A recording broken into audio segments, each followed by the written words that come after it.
It helps my mic is in place, doesn't it? Hello world, and welcome to Snap Together Saturday. Today, I'm going to do something I never thought I'd do. Let me adjust my camera a little bit as well. Sorry, one moment. Okay. Never thought I'd be here doing this, but I'm going to build a Gundam today. I was at Sailor Zombie Esther. Hey. Hey. So, I was at Hobby Lobby today just because I was at Target and Hobby Lobby's in the same shopping center. It's like, I'll wander over there to see what they got. Maybe I can get some more equipment and look at the models. They had some Flame Toys Transformers kits, which are cool. I actually wound up getting a Megatron. But they also had some Gundams, and I was like, you know, I don't hate it. So I got two Gundams. I got of course, the Gundam, the RX-78-2 in Master Grade. And then I also just got on, because, you know, it's like, haven't seen it yet, but that's the Gundam. It's the iconic original Gundam. And it's like, yeah, I'll build that, just to say I did. And then I also picked up this bad boy, the Wing Gundam Zero EW, which is from Gundam Wing, which I haven't seen, but who cares? And it's got big ass bird wings, which is fucking cool as shit. So how can I say no to that? So that's why I got that. I'll build a Gundam with angel wings, and yeah. I may have opened myself up to a dangerous new hobby. Well, modeling was already a dangerous hobby, but anyway. This may end up being a part 1, I don't know. I have no idea how long this will take to build. If it gets to be too long, you know, I'll cut it off and I will come back another night. But without further ado, let us get into it. And I've lost my overhead camera. Really? There it goes. Okay. Alright. Here's a better look at the box. That has the Wing Gundam Zero on it there, and a big close-up of the head. The bottom has, well, the back is blank because it's a lift-off tray. It's 144th scale, which is the average scale for Gundams. It's made of the frame, then you build the armor on top of it. You can close the wings on top of it, and you can do real cool shit with it as well. I'm guessing that says it comes with a person, which is cool if it does. So there's a shot of the face, more action poses, and the shot of the face. So let's get into it. Of course, right off the bat, that's the wrong direction.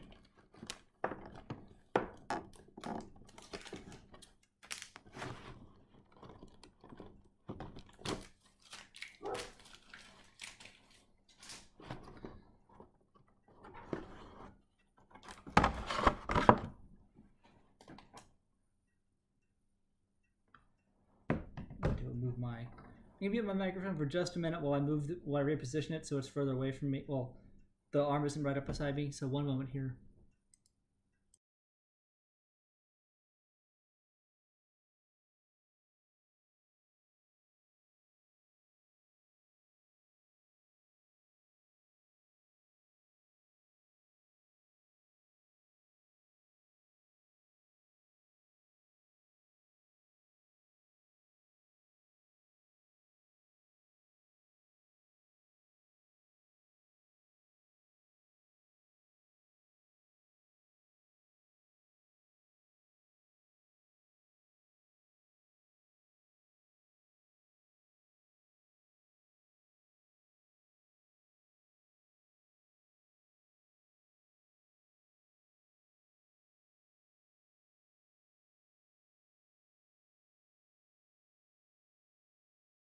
That's better. Okay, now that's out of my way, and I can talk into that and also not be bumping my elbow against the microphone. I'll be bumping my elbow against the camera because that's right here, but that's just how it's going to be. The way that I'm at a different table than usual because it's bigger, because it's going to be a big kit. So, yeah. Whew. Stickers, a lot of itsy bitsy teeny tiny stickers, which I may not actually used. Water slide decals, I believe those are called. Realistic decal. Yeah. We'll see what we got. So I got 3 bags here, 4 bags here, and an instruction book. Let's take a look at the instructions first. This is very different from the mini claw kits where you just, it's like 3 frames per box.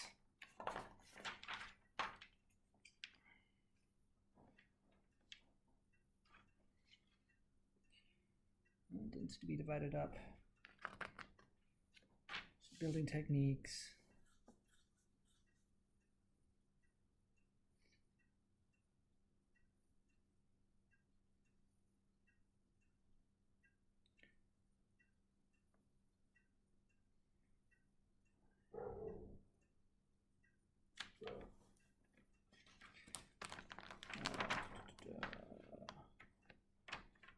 Cut them.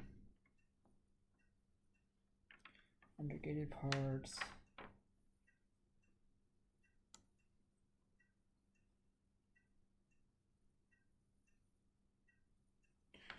Instructions for the decals, which I probably may or may not use. We'll see.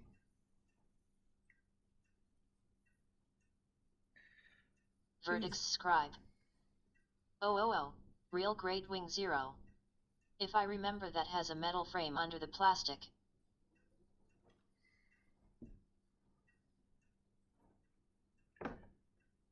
Tracers, shape, decal, okay.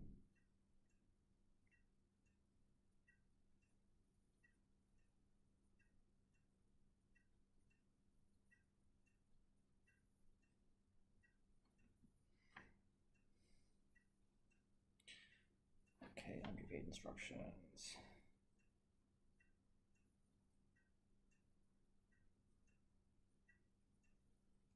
Okay. Something.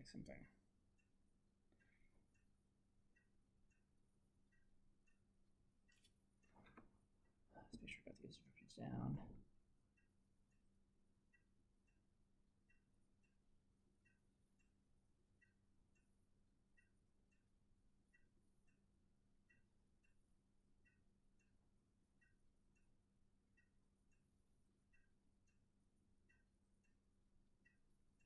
Okay, straightforward enough. What's this one say?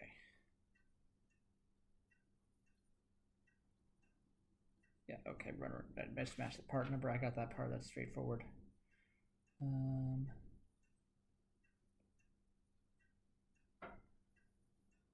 Okay, the simple parts in order.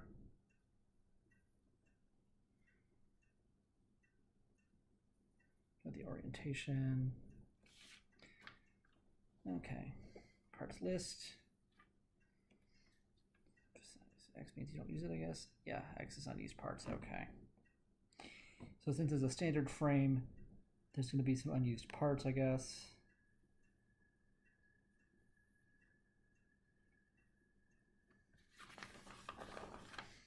All right, let's get into it.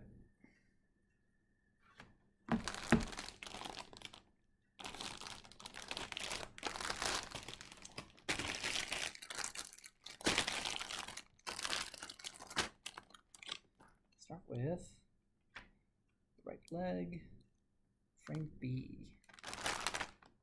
Anything I should know? There's a wall of text here. After a roaring start, I know.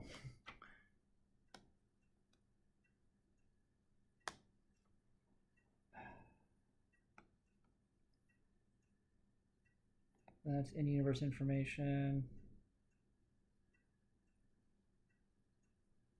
Yeah, that's just in-universe information. Okay, worry about that later.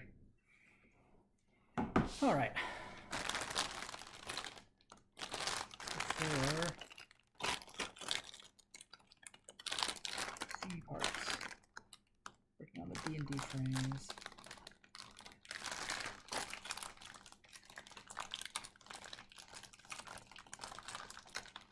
This one's top, like this one.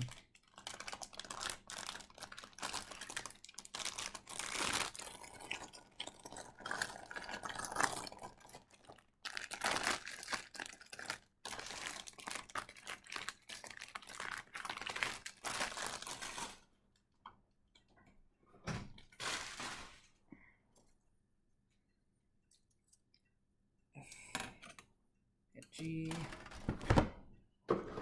No common practice is to use the box as storage, so I'll probably end up doing that. Tablet back there. Just not gonna have enough room for all these frames at once. Where's my list again here?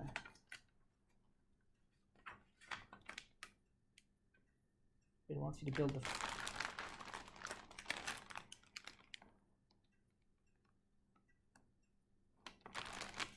It has the parts to build the frame, right?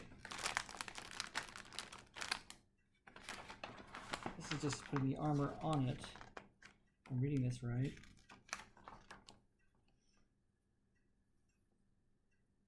Okay, yeah, okay. I was looking at it wrong. I was panicking there for a second. It's like, is I supposed to buy the frame separately? But no, it's all in the back. Okay.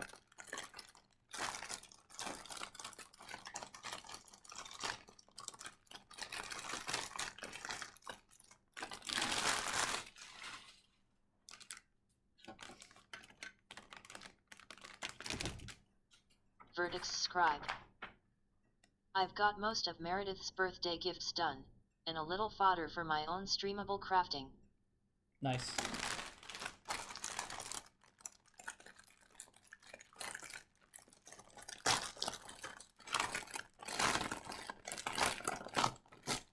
Okay.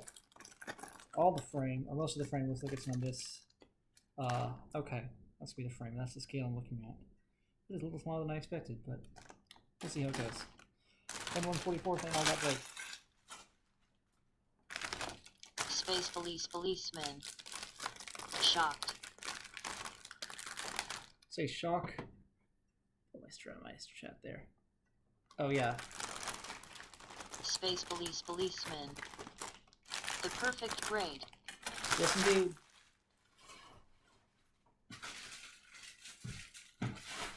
I was like, I bet I can handle this. If I'm wrong, then you'll know. Alright, B. Get my keyboard out of the way here. This is when I need it. Verdicts scribe. Kiga coming in with that perfect grade ASMR build. E2, F, G. Yeah, that's a cool trick. The multicolored frames. Where did they do that on the mini claw? D.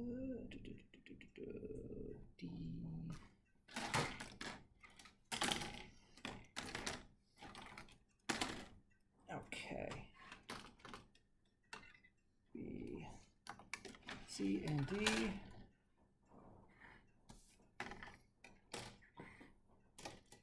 I know I'm going off camera here. Okay. Get a picture of this.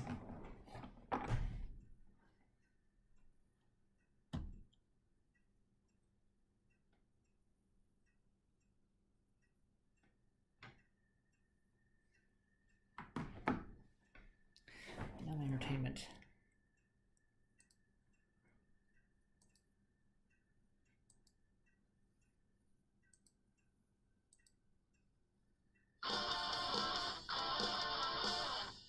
Shazam! Fury of the Shazam! Gods. Yeah, whoa. Shazam! Fury of the Gods, Mason. Yes. Verdicts It's scribe. the budget was reportedly bumped up. It was It's not initially thought common to be to about see 100 multiple million, but now colors it looks on to A. be What's more in the the realm of proper term for those? 125 million. The realm of the gods. Very good. Big jump from Frame, the first three. sprue. Are the frame and sprue are the common ones, common terms. All right. A, B, C, D1, D2, E1, E2, F, and G. Yep, okay.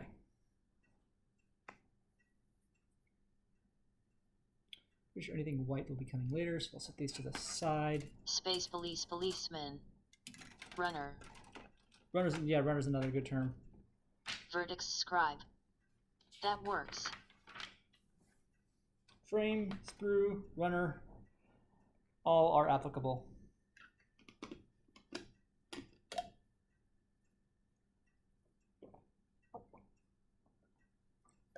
I guess I probably shouldn't use frame in this case because that's what the endoskeleton is called, is a frame. So Big jump like a god. But I guess the difference with that one, I think, a I big should get my reason tools ready, why shouldn't it did well. First of all, it did well better at the box office, which I'll talk about, especially in comparison to its budget. Like, it wasn't a huge hit, It's true. but it didn't cost this much. But this new one opened at $30 million on its US opening weekend, which is even slightly lower than initially thought. Shazam 2019 made $53 million at the box office its opening weekend. So it's big time down on that. Mhm. And Black Adam made $67 million. But I also think Black Verdict Adam scribe. had a huge marketing Now I'm push. thinking Boy, of did a it. certain And even Hideo that, like, that's Kojima not game very- about frames, That's not great runners, for a and movie giant that robots they wanted a billion with out of that, cockpits. Yeah. inexplicably. Yeah, marketing for Shazam 2 was bad. And Yeah. it was just the clip of Zachary Levi going, I just threw a bus at a dragon, and then everybody going, boo! Stop that it! was built into the ad. So people going, boo! Cut this out! And they did. And then, yeah. And they're like, we will! It's me, David F. Sandberg. I will cut this out. Well, apparently this picture was locked in like that's October, fascinating, because the because- initial release date, this was of course in December. It was going. So it's not articulated on the frame. How'd they do that? How the hell did they pull that off? What is this witchcraft? Okay, rotate that.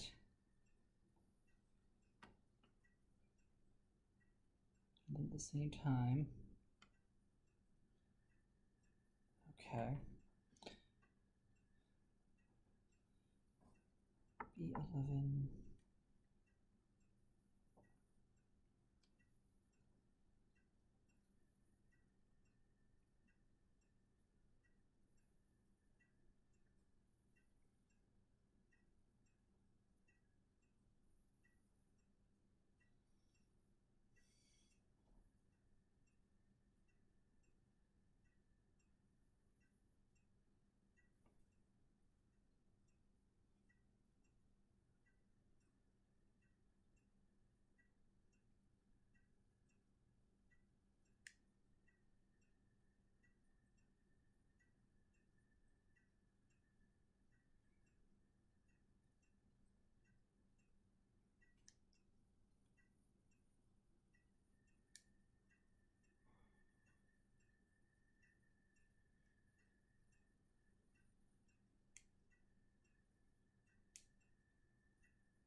Okay. 11. Rotate this. And then it's piece D1.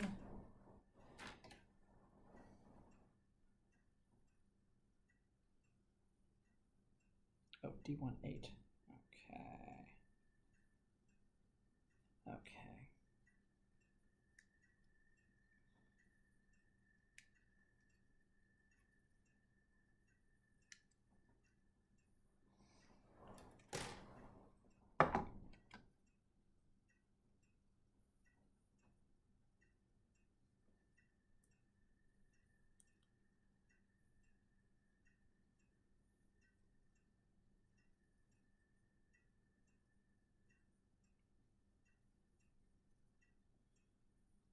This doesn't seem oriented correctly.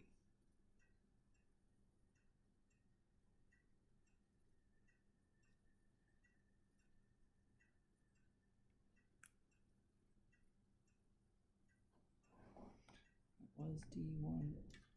Yes, D2, D1, 8, yeah.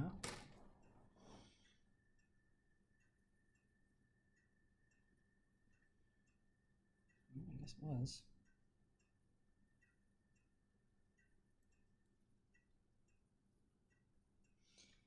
And then this goes. I'm supposed to position like this. Okay.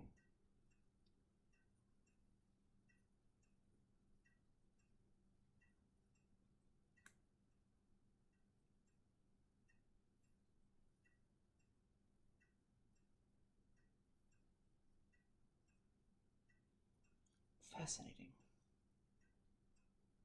Verdict's scribe. Spooky hears the jingle jangle of the keychain on the laser pointer and immediately comes downstairs and stares at me until I provide the red dot of wonder. This is insane. How did they put so much engineering into the frames before it's still in the... It's crazy. Okay, and rotate this up to lock in to the ankle. Okay. D17, D114. Gonna go up against Avatar 2. Yeah, I don't... Look, it's not doing well, and it doesn't seem like it's going to do well. But you're suggesting counter-programming. Maybe. For people who don't want to see Avatar 2, which guess. is no one, because everyone saw it. Yeah, I know, right? Who knows at this point? Maybe that's a very silly thing to say. We'll talk about why it maybe didn't do so well or isn't going to do so well. There was a comment that David Sandberg, who I really like, made on Reddit, where he said, "It's not like any of this comes as a surprise, as in the box office. I saw where this was heading a long time ago. I'll be alright though. I got paid all my money up front. Smiley face." That went around, and some people took it People as... were like, how dare you? Well, How dare you disrespect the craft? I took that as like, it's not going to do well at the box office. I never took it as him going, no, this is bad, I made a bad movie. But he went on Twitter and he said, oh no, this reply on Reddit, taken out of context, was made as a joke and is now being read all the wrong ways. I guess the smiley I added on the original comment didn't do the trick. It was absolutely not a comment on the quality of the film, which I'm very proud of. So there you go. What do you think happened here in terms of why this isn't doing great? Oh, that's a fun addition to what do you think the story was. Yes. What happened? What happened here? Yeah. I think it is... Again, I don't think it's a comment on the quality of the movie. I think it is... Audiences So have Space made Policeman, how the heck do they engineer the frames with all this articulation on the sprue? How do they get these joints on the sprue? That's crazy to me. That's much articulation right off the gate.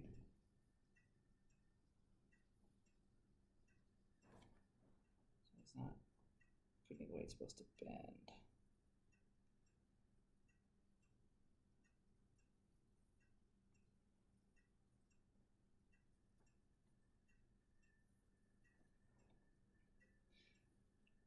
What's the secret to getting the slide joints still on the frame? Are the frames, the sprues assembled somehow in the factory? This is crazy to me. Okay.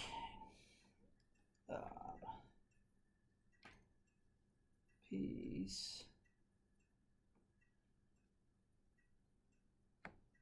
What's this say?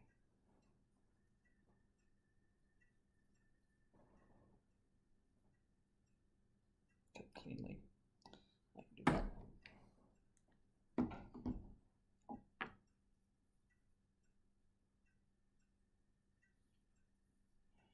C2.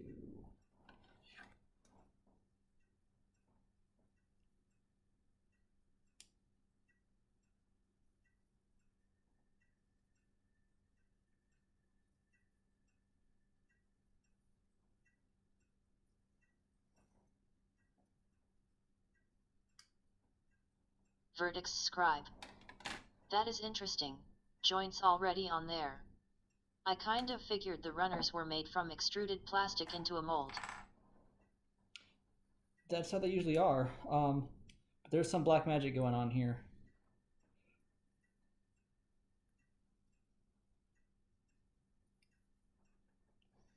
Because they got joints built into here. They got ball joints, swivel joints, and slides while it's still on the frame. And I don't know the secret.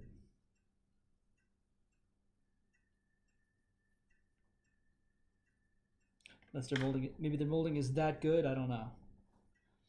Oh, this is 2. Verdict's scribe. Band-Aid and their black magic fuckery. Pretty much.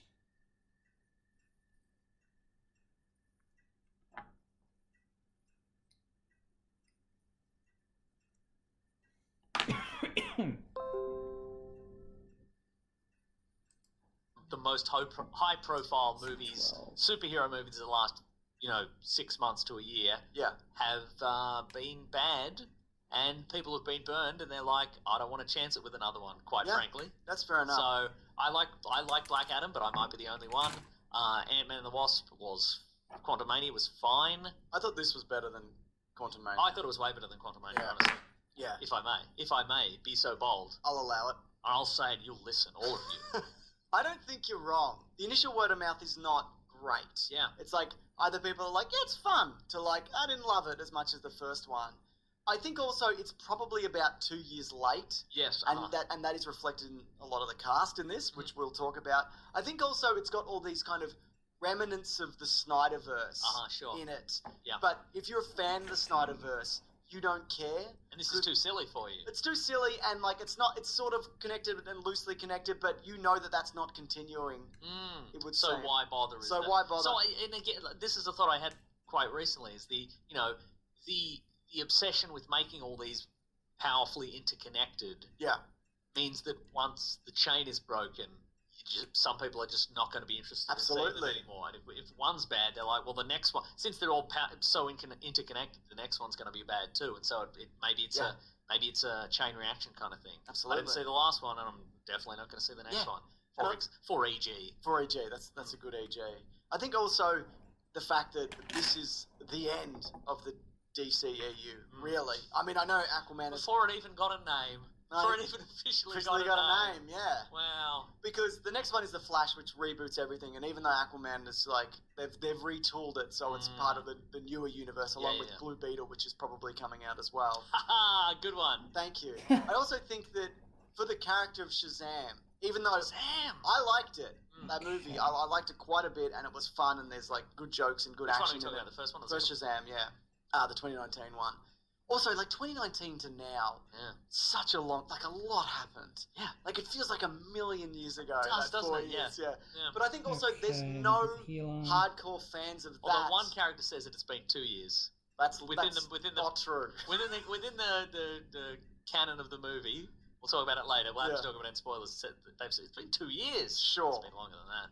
But I think this needed to come out sooner to build an audience, and I don't think there's like hardcore fans of it. You know, it didn't build enough to get there. Shazamies. But it's interesting to go back to what you said about the Zammies. About the Zammies. Zammels? The jewelers. Yes. Yeah, about that. No, about how a bunch of like if I go off camera, let me know. aren't great, so why would you go? This is from Daniel the Temp on Twitter, who says, pretty wild that the DCEU might become the first ever film franchise to release 5 consecutive box office bombs. And this is not including Joker or the Batman, which is in a separate, etc. universe. Sure. Because before this we had Black Adam, which was a bomb. And none of this is a reflection on the quality, right? Yeah. Black Adam was that one is though. It was fine. Yeah. Black Adam was a bomb. The Suicide Squad, which I really liked, was a bomb. Again, that came out in COVID and whatever, but it still bombed. Like it bombed hard. Before that was Zack Snyder's Justice League. Doesn't count because it went to streaming and whatever. But so that's not part of the 5. Then it was Wonder Woman 84, which bombed. But again, that was also released to streaming. And it was really bad. And it was bad. And then before that, it was Birds of Prey. So that's Birds of 5 bombs in a row. I wonder about this. It's been so long since Shazam 1. Yeah. I feel there would be a whole new generation of moviegoers. And the last character they saw with, like, that scale armor and the lightning bolt in the chest was Black Adam. That's so true. So there might be a bunch of people, like, you know, young kids, teenagers, you know, want to get their parents to take them to the movies, or they're just going to the movies themselves for the first time. And the first big superhero movie they saw on the big screen was Black Adam. Yeah. And then they see this and they're like, oh, is this in the Black Adam universe? No, thank you. Yuck and no. Yuck and no, I want to talk about that specifically in a minute, but I want you to tell me what you think the story was. All right. This isn't as much fun as what happened. All right, so it's Philadelphia. Go Philly cheesesteaks. Go the Philly cheesesteaks. Go the Philly Flyers. And the Shazam. Go the movie Philadelphia, starring Tom Hanks and Denzel Washington. Yeah. Woo! The Shazam family. They're all going around saving people in Philly and doing an okay job, I guess. Pretty all right. It's been 2 years apparently. It's been only Sonic a mere the 2 Hedgehog years, beat but Birds of Prey in they're the doing box all right, office and when they they're released. still living in remember their that. little. I remember that. Still never seen it actually. I'm sorry.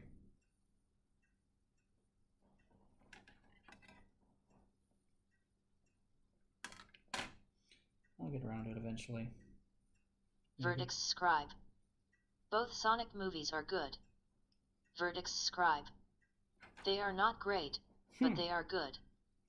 That's fair. Sometimes they're like that.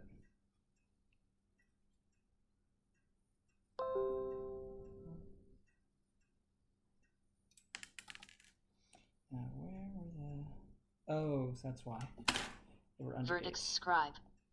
It's better than it has any right to be.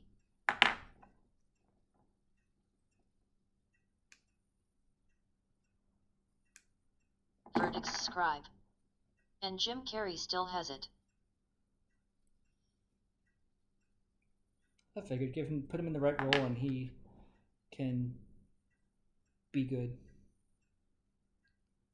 Toe articulation, though, that's super crazy. Okay, C13, undergate, and then E13. E13. Going all over the place for this build.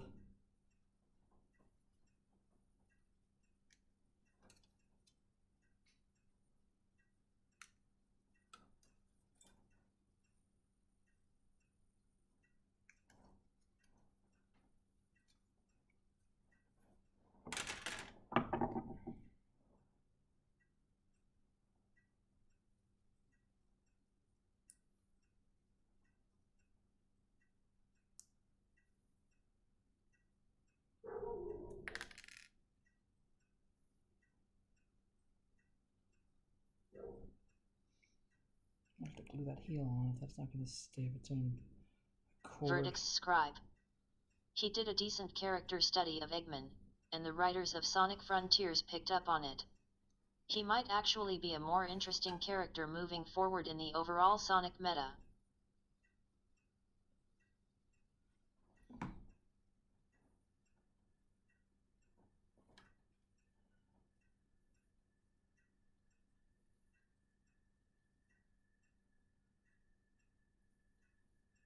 Some more particular direction, that makes sense. Made family in a little house, and that's pretty cool. And It's a cool house. but then look out, because they're where they get the powers. Maybe somebody else wants their powers. They're like, you shouldn't have those powers. We should have those powers. What do you think about that? We're going to take your powers. I'm Helen Mirren And Lucy Liu, and who knows who else? Diedrich Bader is in this movie. Diedrich Bader is in this. Yeah. He's the voice of Batman sometimes. He sometimes is. He was in Drew Carey. That's right. Yep. It might be the show. Yes. And there's another. There's a third person, which is probably obvious. It's you, the viewer. No, it's you not. You get brought into the movie. No, there's a person who they cast this role. It's not you. Helen Mirren holds up a mirror on the screen. Doesn't work. Doesn't work at all. Maybe that's the reason this movie hasn't been doing well. Word of mouth, because I'm telling everybody. She holds it up and she's like, you, the viewer, you're the third bad guy. And I'm like, what are you doing, Helen Mirren? Are you alright? She turns off screen and she's like, David, you said this would work. I didn't say that. You're improving, Helen Mirren. This is dangerous. British people shouldn't improv. Only Diedrich Bader should improv. I agree. Because he was on Whose Line Is It Anyway, maybe. He probably was in that or guessed it.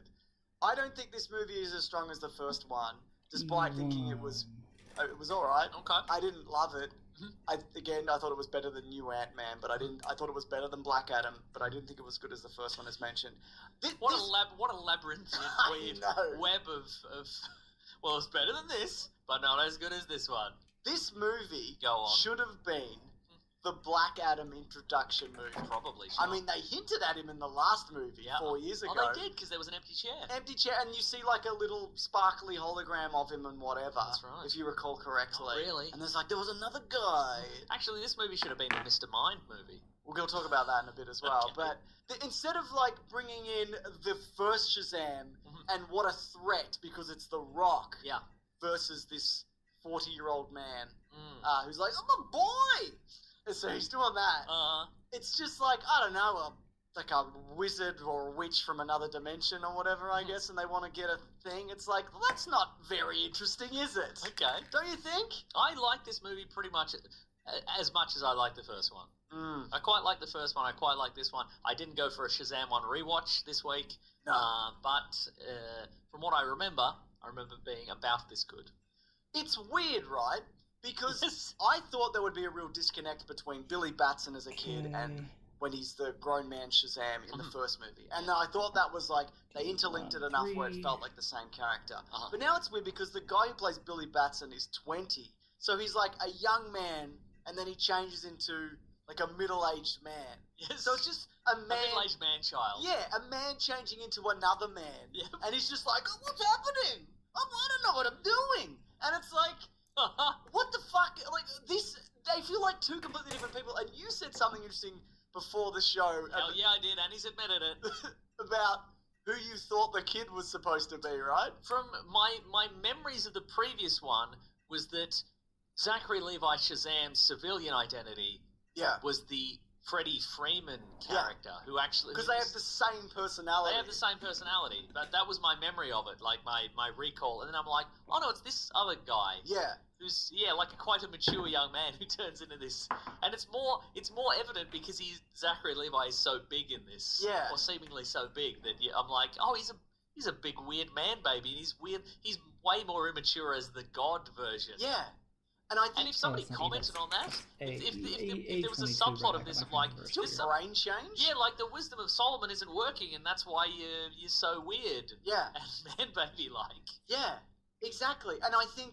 It's only him because there's other people in the family, and when they transform, it's Adam Brody is the grown-up Freddie Freeman.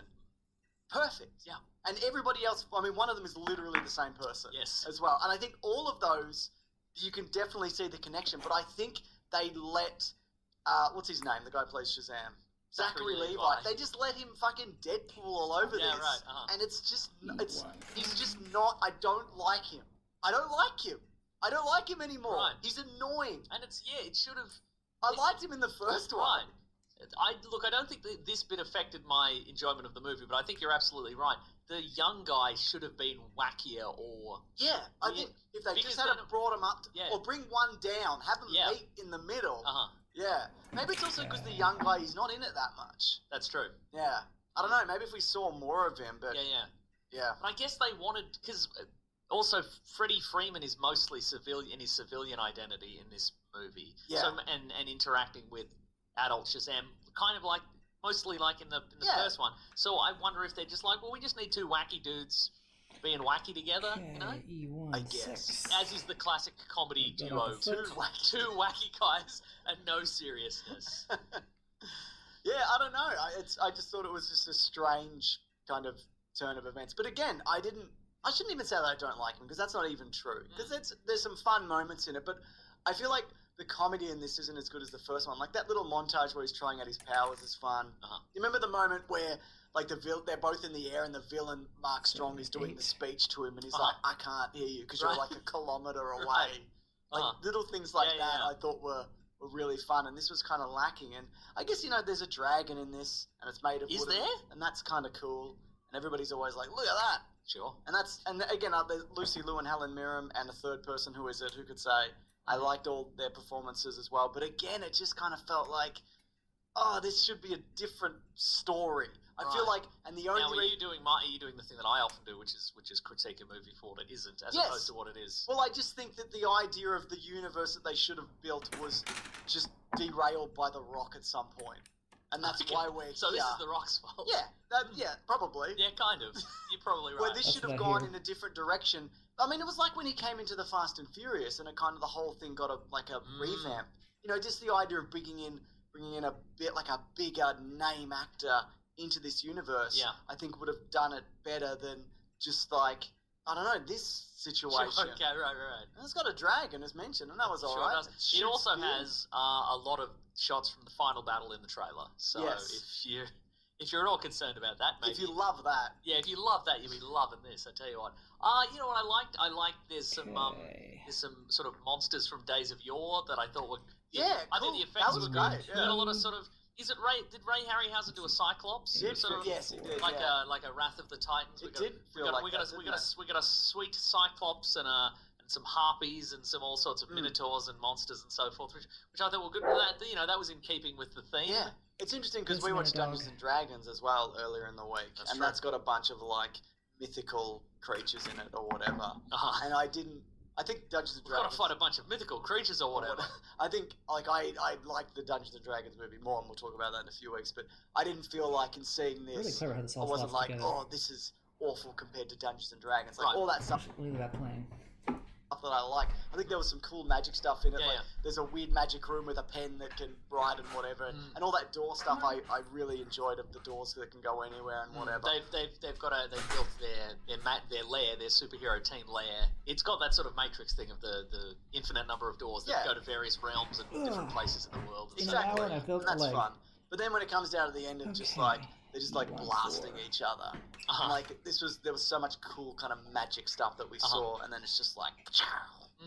And again, Jaimon Honsu underused. Absolutely. As in most roles. He As in talked most about- roles he's had, yeah. No, I thought he got a lot of play in this, and he's always good. He's always good, but he even talked about this week that like, yeah, he doesn't like get paid properly for stuff, even though he's been in just every major franchise. Yeah, He's in every universe, and he's always incredible. He's like an amazing actor, but you know, that's fine, I guess. Don't you think it's fine? Well, it's not us, so yeah, I guess to that extent it is fine. Were it one of us, Yeah. we would be mad. I thought it could have gone a bit heavier on the family stuff as well, because there is this kind of through line of Billy Batson is worried about turning 18 and like what's going to happen with his foster home and his family, and he's worried about that coming apart. I think they could have like leaned into that a bit more, because I thought that family stuff in the first one and the idea that it had been abandoned. Then you find out what happened to him. It's like quite heartbreaking, and I feel like this doesn't quite get there with that kind of stuff. Do you want? And I like everyone in his family, including his foster parents and that. That's all great. Do you think it's because there's so many characters that it's hard in 2 hours to? Yeah, maybe it is. Yeah. Cover that. Like I'm trying. Like I was thinking. Oh yeah, I like the family dynamic. But in thinking about it just now, I'm like, well, not everybody had a ton to do. Did you like how they piled into a van, like the movie Black Adam? Yes, I did. And the movie The Brady Bunch. Of course, yeah. No, that's fair enough, yeah. There is a lot of them, yeah. Also, the original Billy Batson, Michael Gray is in this. I did see that, yeah. From the 70s show. Yeah. He's just standing and he's wearing the same outfit. That's right. He's got the same haircut. Yeah. Love all of that. A show that we did look at and loved for Loved Caravan it, of yeah. Garbage a few years back. Should we do some spoilers? Let's do some spoilers. I'm going to say best movie ever. I thought it was fun. Actually, I haven't think seen the if movie you yet, so I'm going to stop this right here. Because I haven't actually seen the movie yet. I was meant to see it this week, but I didn't get around to it, so going to stop that right there and just finish watching once I actually watch the movie. In the meantime, almost done with this leg. This goes this way. Okay, that's real fascinating. So you build the frame, and then you build the armor on top of it. That's real cool. I would have thought you build the entire Gundam's frame before you build the armor, but this works too. So it's got double articulation. That's so cool. The sliding joints and the knees do that. Look at this. The sliding. That's so cool. It's run on a different level.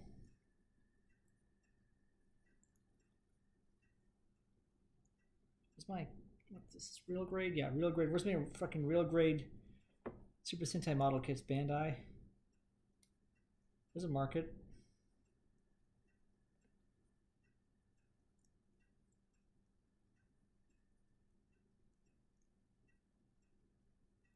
The technology here is so. This is what people are. This is why people like Gundam, I guess. This is incredible. Okay, what's this note say?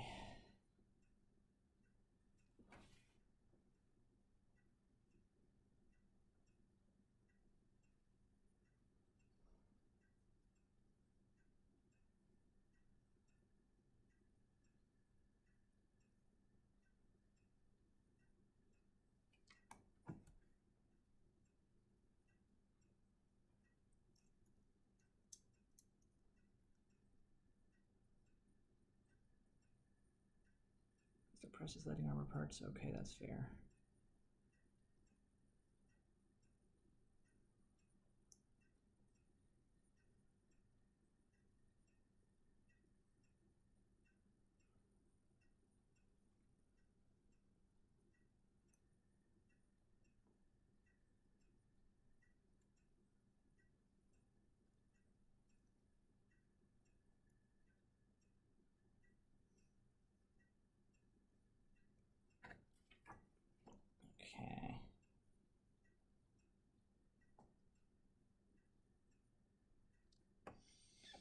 Alright, same thing, other leg. So I have, for your consideration, a leg. The leg of Zeg.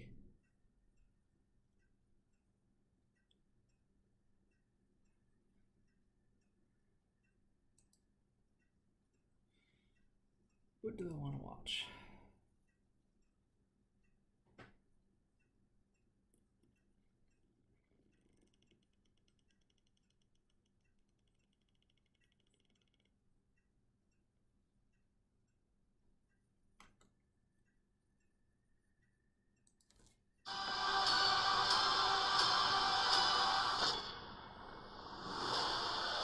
You have two choices. You can be the destroyer of this world.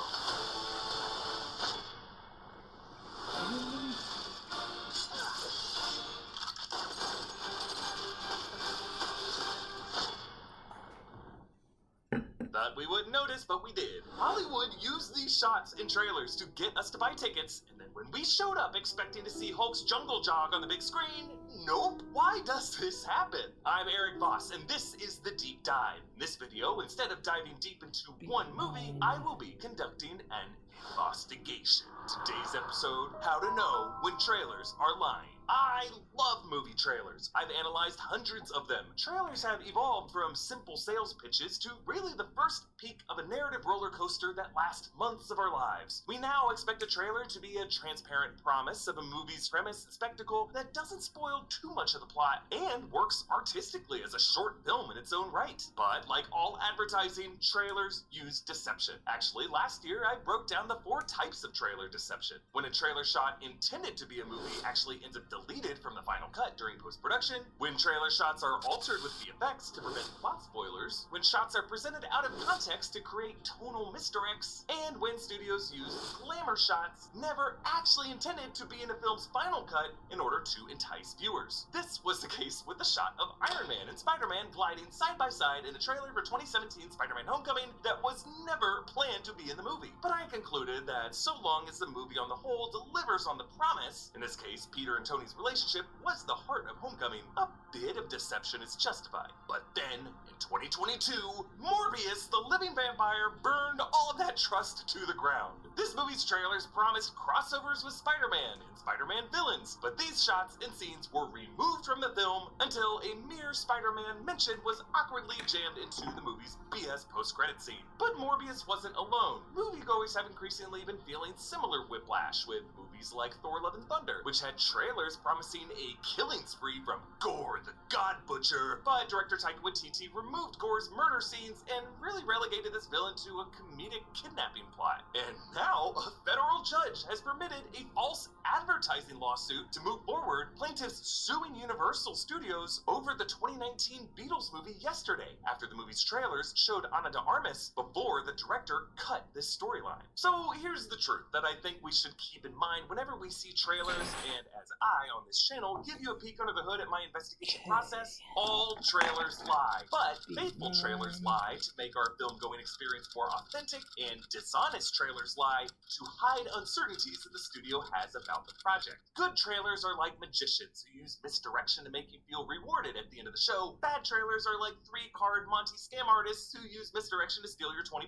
So how do we know if investing our time and money into a movie will be worth it? Well, to make these smart financial decisions for ourselves, we really must know how trailers have evolved over time, how they're crafted, and the competing ways studios and audience think about them. So why are they even called trailers? Well, it's because the idea of exhibiting trailers started in 1913 when a cinema advertising manager named Nils Granlund produced a short film for the Marcus Lowe theater chain promoting a Broadway musical called The Pleasure Seekers. Then in 1914, Granlund did the same for a Charlie Chaplin film, and we were off to the races. But these promos would play after the main feature, trailing it, and thus these were called trailers. Problem was, audiences would often leave when the movie ended, so the theater managers started to roll these before the main features, but the name trailers stuck. Later on in the 1960s, Stanley Kubrick reconceived this process after seeing a Canadian short film called Very Nice, Very Nice, and he cut a trailer for his film, Dr. Strangelove, in a similar fast-paced montage style, and that completely changed the game. Trailers began using suspenseful narration and scoring, like the trailer for Steven Spielberg's Jaws. There is a creature alive today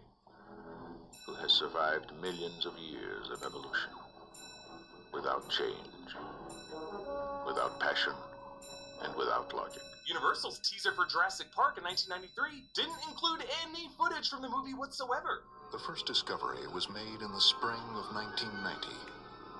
From a mine in South America came a piece of amber containing the fossilized remains of a prehistoric mosquito. I grew up in the 1990s when it seemed like every trailer was narrated by Don LaFontaine. This time, there are two. Terminator 2. From the rooftops of Gotham, the perfect enemy comes to life. Until 1998, when a trailer for Star Wars The Phantom Menace was so popular, fans would actually buy tickets to screenings of Meet Joe Black and then leave right after that Star Wars trailer played in the previews. Now, this trailer was simply a montage of film shots, John Williams' score, of course, and text, and it has more or less been the popular format used from here forward. But this also created an expectation that for genre movies, major franchises like Star Wars, what we see in the trailer imagery will be what we see in the final movie, inviting more and more fan scrutiny. Now, meanwhile, an art house style of trailer editing grew in popularity from editors like Mark Woolen, who cut a trailer for the 2006 film Little Children cut to the sounds of a coming train. Woolen's also the guy who edited the amazing trailer for the 2010 film The Social Network, using the music of a Swedish girls choir covering Radiohead's Creep over close-ups of the Facebook website.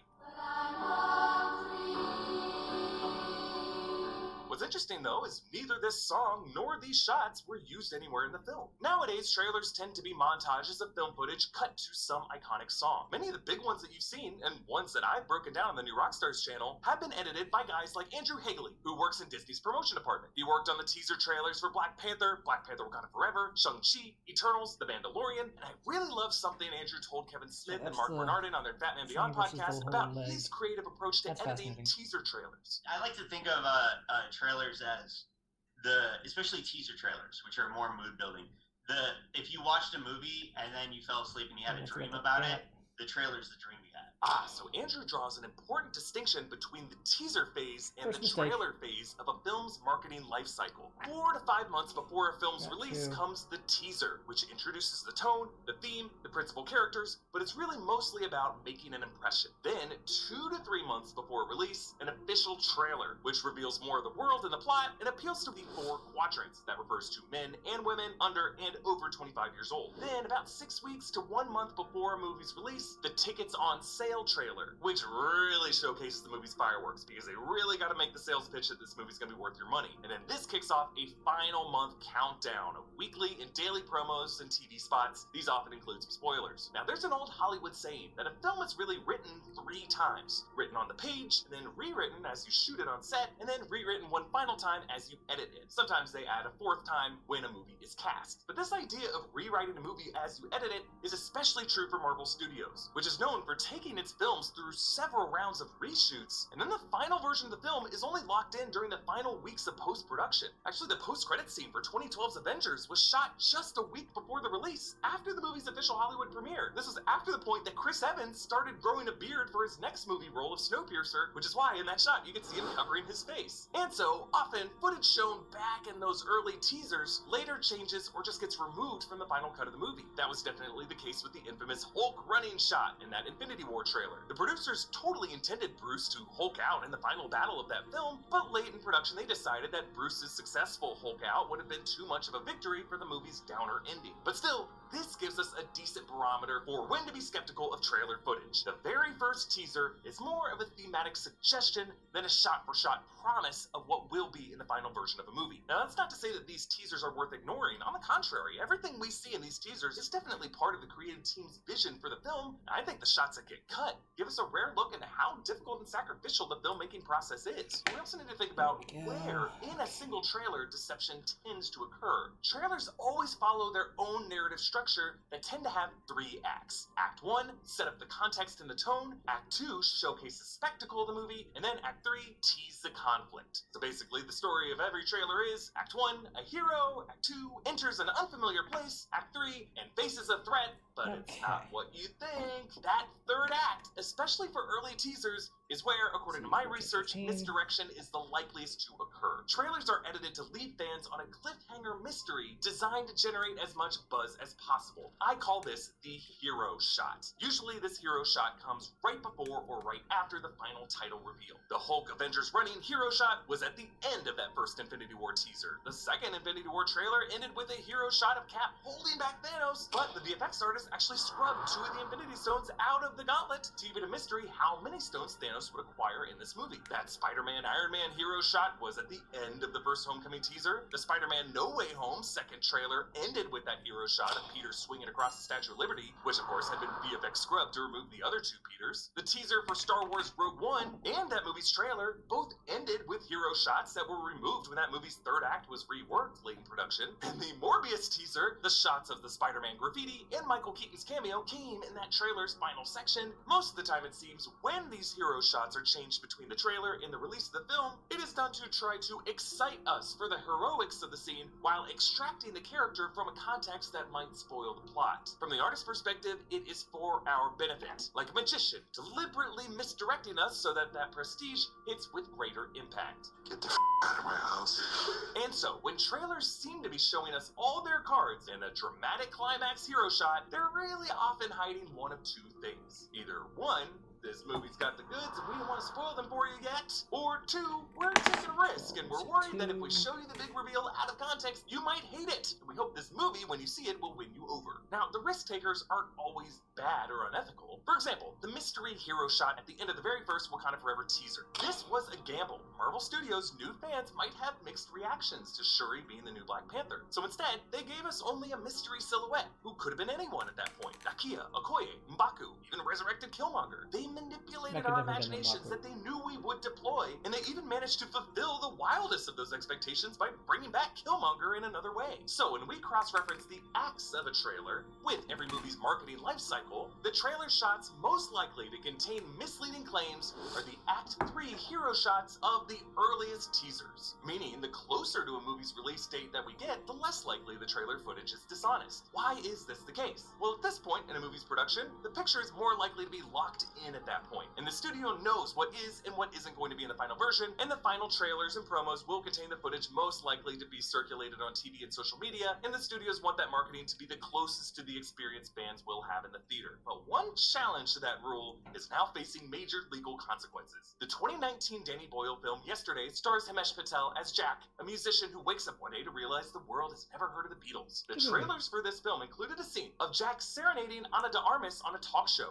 This scene was cut from the film, but even a trailer that released just 3 weeks before the film's release, this Ana de Armas shot continued to be used in the marketing. Later on, 2 moviegoers sued Universal, claiming false advertising in these trailers. This actually was not the first lawsuit of this kind. A Michigan moviegoer sued a film distributor over the 2011 film Drive, starring Ryan Gosling, claiming the film's trailers depicting a car chase action film were false advertising, as the movie ended up being a slower, more violent, noir art house film. The case was dismissed. But for this Yesterday lawsuit, Universal tried to get the case thrown out, arguing that a trailer is, quote, artistic expressive work that tells a 3-minute story conveying the theme of the movie and should thus be considered non-commercial speech. They cited in their briefing that Jurassic Park teaser that I mentioned earlier, which contained no footage from the movie. However, U.S. District Court Judge Stephen Wilson ruled against Universal's motion for dismissal, writing, quote, Universal is correct that trailers involve some creativity and editorial discretion, but this creativity does not outweigh the commercial nature of a trailer. At its core, a trailer is an advertisement designed to sell a movie by providing consumers with a preview of the movie. So, this case will proceed for now. In the United States, we have broad protections for artistic speech, but those protections only extend so far to commercial speech, and various states have laws that punish false advertising. When it comes to Hollywood speech, historically the courts have cared more about things like obscenity, and are otherwise reluctant to regulate. Many would say because the film industry plays nice with the MPAA, which also reviews trailers for audience suitability. Some nice and green for all audiences, some red band for us sickos. In the unlikely event that all rulings go against Universal and they're all upheld, this would completely change the way trailers are made. If a studio were to use a shot in a trailer or other marketing materials, they would be required to keep those shots unaltered in the theatrical cut of the movie. Are films and their trailers art, which implies a more interpretive experience, or are they transactions, in which there's an expectation of exact goods and services delivered? Studios want audiences to see their work as an eclectic tasting menu presented with a flair of mystery, and many of us hungrily sign up for that, but some moviegoers want a straightforward burger that looks exactly as it does on the menu. But if you're the one who just wants a cheeseburger, prepare to be disappointed, because trailers, at the end of the day, are just deceptive by nature, either by studios hiding their anxieties, or just trying to entice us while masking their big twist so that we enjoy the story more. But all expectation management involves withholding some information. So how do we know when a trailer is lying? Well, that final hero shot of the first teaser, very good chance something's up with it. But how do we know when the deception is worth it? Well, a good rule of thumb in my experience, if it looks like something was taken out of a shot or covered up, they probably got the goods. But if it looks like something was put in, or they're showing us way too much, they're probably compensating for something. So this investigator's advice is, don't treat movies like fast food and savor the mystery. Movie trailers delight in being Schrodinger's boxes, where the film inside is simultaneously both a timeless hero and a forgettable imposter. Thank you so much for taking this deep dive investigation with me into movie trailer deception. This deep dive channel plans to continue weekly film deep dives and do investigations like these a little less frequently. But I want to know from you, what meaty media trends would you like me to investigate next? Be sure to check out one of our other in-depth videos that also uploaded to the channel here on launch day, my deep dives of Everything Everywhere All at Once, WandaVision or Loki, or my live breakdown of Ant-Man and the Wasp: Quantumania. Please subscribe to the deep dive, turn notifications on, and share this channel and its content with everyone you know. Thank you for all the support so far, and I will see you next week, my divers of the deep.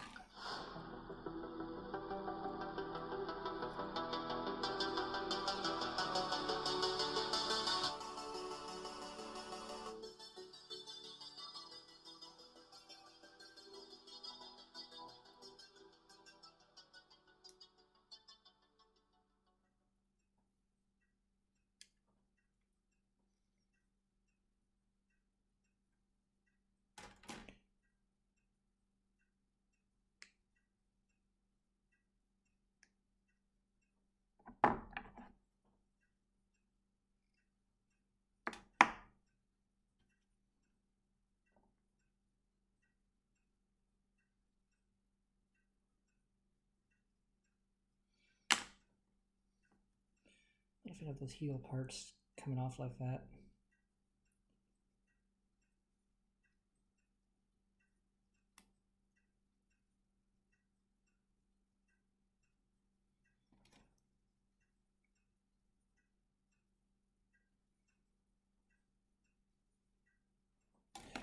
Okay.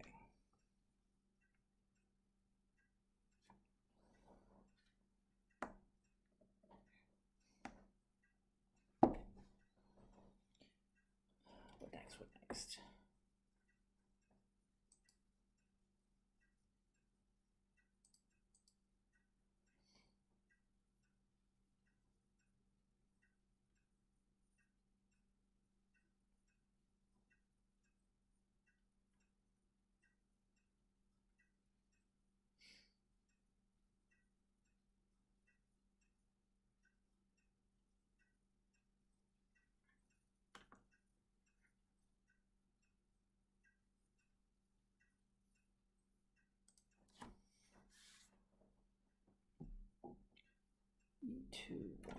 So in my last video, I talked about why the internet is making me so mad lately, and it seemed like a lot of you resonated with that, which is good because it helped me feel seen, but also kind of sad, because mad is bad. But I think a lot of us are at this point where we're trying to navigate how to use our phones enough so that we still feel connected to the outside world, but not so much that it sucks us into the endless depression scroll. And that brings us to a few nights ago. I'm laying in bed with my internet flashlight 2 inches away from my face, you know, to help me fall asleep, and I get this ad from Instagram. No video, no information about the actual app that it's supposed to be advertising, just 7 slides telling me to do a dopamine fast. And it got me thinking maybe I am relying too much on constant, quick hits of dopamine to get me through the day, and maybe that's having an overall negative effect on my well-being. I mean, if I get bored for any more than 2 seconds, I will yank my phone out of my pocket and open up Twitter. Sometimes I'll be playing a video game and a loading screen or a cutscene that I'm not fully invested in will pop up, and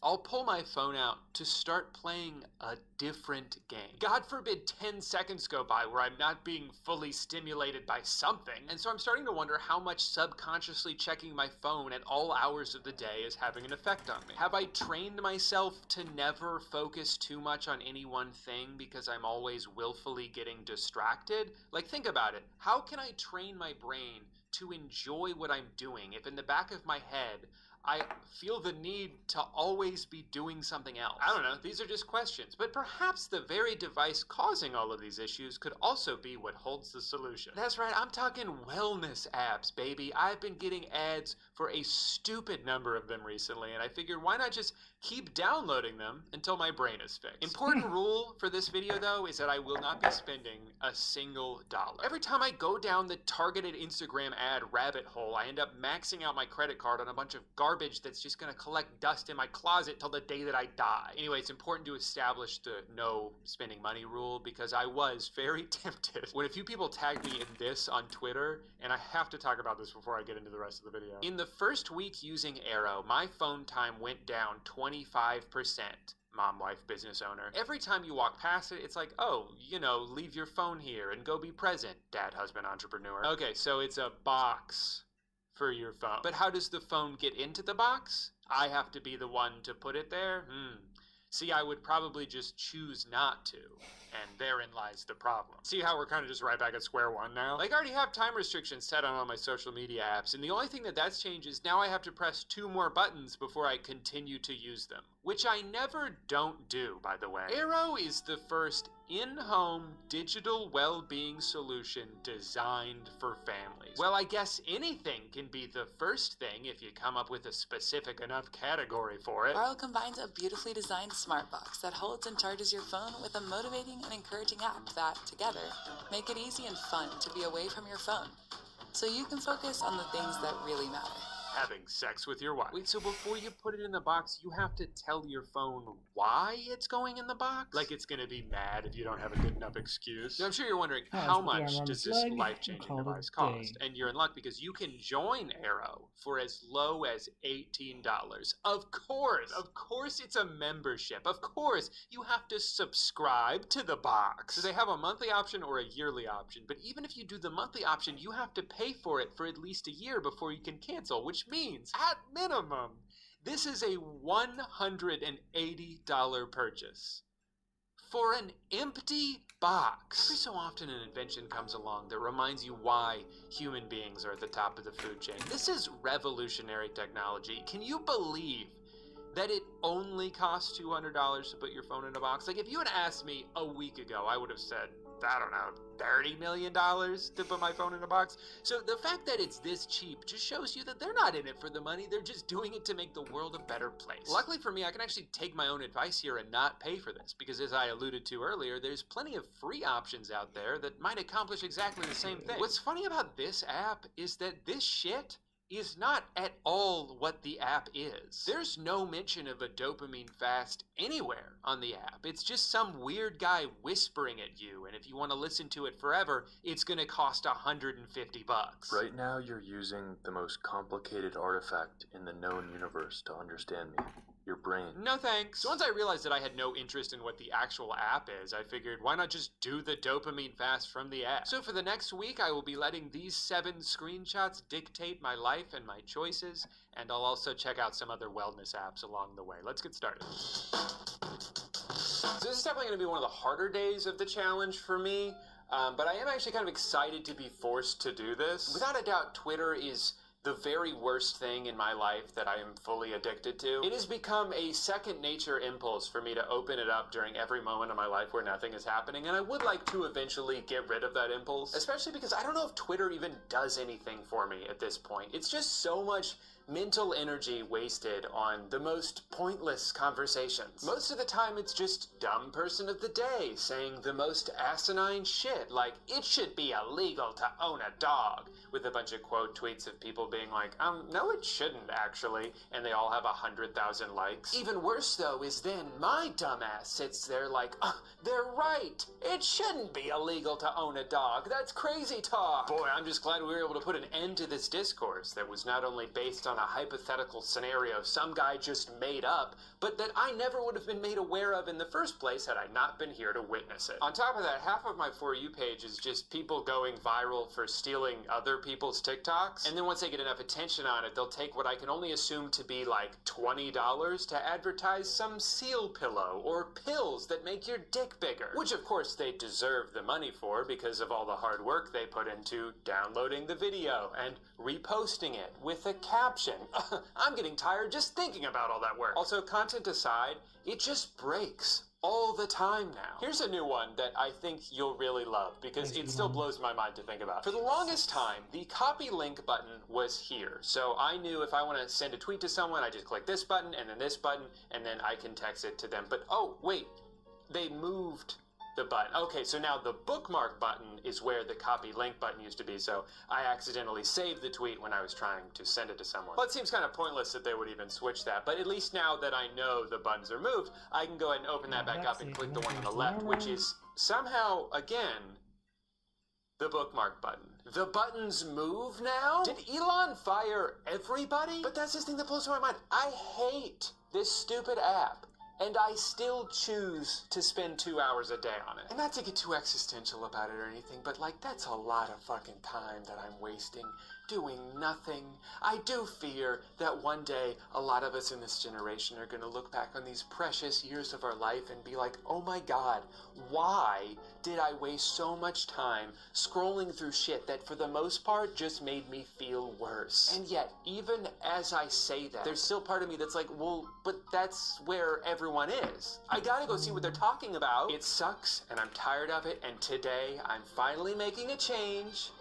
Thanks to what the other social media app told me to do. Today is the day that I finally stop wasting my life and I step out into the real world and reach my full potential.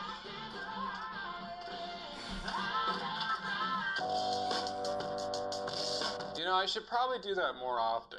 I was in a good mood pretty much all day. I still picked up my phone a lot out of habit, but I didn't stay on it very long because I wasn't getting sucked into a content vortex. I would say the worst part is just I had a little bit of FOMO, but a lot of that is just paranoia for me being a slightly notable internet person, and I'm scared of what people may be saying about me if I'm not there to see it. Like, what if I'm trending for some deepfake video of me beating up a child and I'm not there to defend myself, so people just assume it's real? Drew, your silence is deafening. Pretty challenging way to start, but I'm glad I did it. Today, though, is no Netflix, and this is going to be interesting because if I can't use Netflix all day, then my life is going to be pretty much exactly the same. I don't think I can even remember the last time I opened the Netflix app. It's one of those things I've almost entirely stopped using but continue to pay for because it feels essential. You know, just in case I want to watch The Hangover Part 2, or Is It Cake, or The Hangover Part 3. I gotta be honest, I am so out on Netflix at this point. They make 1 million shows every year, most of them are awful, and even the ones that aren't get canceled after 2 seasons. What makes you think I'm gonna take the time to get invested in a show if there's only like a 5% chance they'll even get to finish making it? I don't trust you anymore, dude. Also, I'll say it, I'm tired of the binge model, okay? I like weekly releases. Part of the reason things like The White Lotus and The Last of Us have been so fun to watch is because there's a sense of community around them. You know? I feel like I'm a part of something every Sunday night when a new episode drops. We all waited the whole week for this. We all get to watch it at the same time and experience it together, and then I can go on the Twitter app that I hate and hear people talk about it. It's fun. If you drop 8 episodes all at once, some people are going to watch it all that night. Other people are going to watch it over the course of a couple weeks. The people who watch it quickly feel like they can't talk about it yet because they don't know if everyone's done. The people who go too slow get made fun of for being busy when they accidentally see spoilers online. It's just not right, okay? This isn't the way TV should be. I never realized this, but this is sort of like a metaphor, you know, for how even though we want instant gratification all the time, sometimes being patient can actually result in a better experience. That episode can wait till next week. You know, give it time to digest, to build up some anticipation for the next one. In the same way that your phone can wait until the end of the night. Just be in the moment now, here. Spend time with your loved ones. Cherish every second you have. Hey, Dad, can we go play football? Oh my God, are you fucking blind? I'm filming YouTube right now. Sorry, Papa. Okay. You know, and I think the reason they call it the present is because it's a gift. Ted Cruz was doing this challenge a few years ago, then maybe he wouldn't have liked Twitter porn on 9/11. Never forget. That was a weird thing to do that day. I'm not exactly the target audience for this because I've been in a committed relationship for the past 8 years, so I haven't looked at or even thought about porn in exactly 8 years and 1 day. Boobs, boobs, boobs, boobs, boobs, boobs. But even still, maybe we should go look at some of those other wellness apps to distract myself. I mean, just for fun. One of the first things I got an ad for was something called Inflow, where this woman is pretending to tell someone just off screen about the app, instead of just looking at the camera. Now, I feel like I'm not the right person for this because I haven't been diagnosed with ADHD, although my Instagram ads sure are trying to. But the whole process for this, I'm really not a fan of. So they target people with an attention disorder. They tell them that this app will fix all the things they're struggling with. Look, we handpicked this module just for you to help you live to your fullest potential. Who is this guy? This is Drew Gooden. I think you've heard of him. I'll send you the link. Posted in the chat.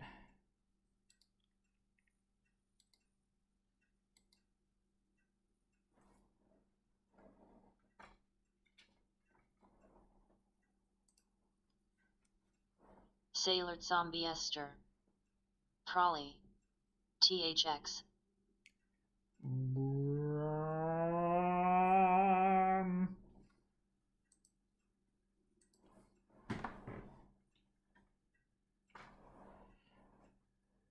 He said it, so I got to do it.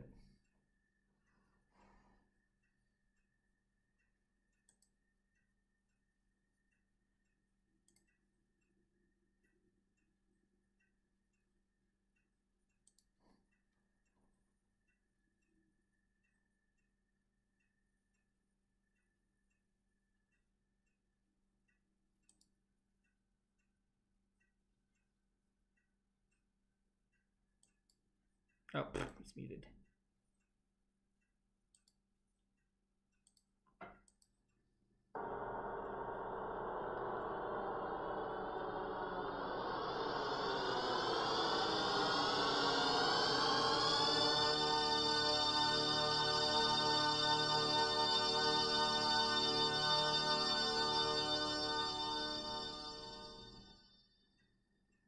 Obligatory.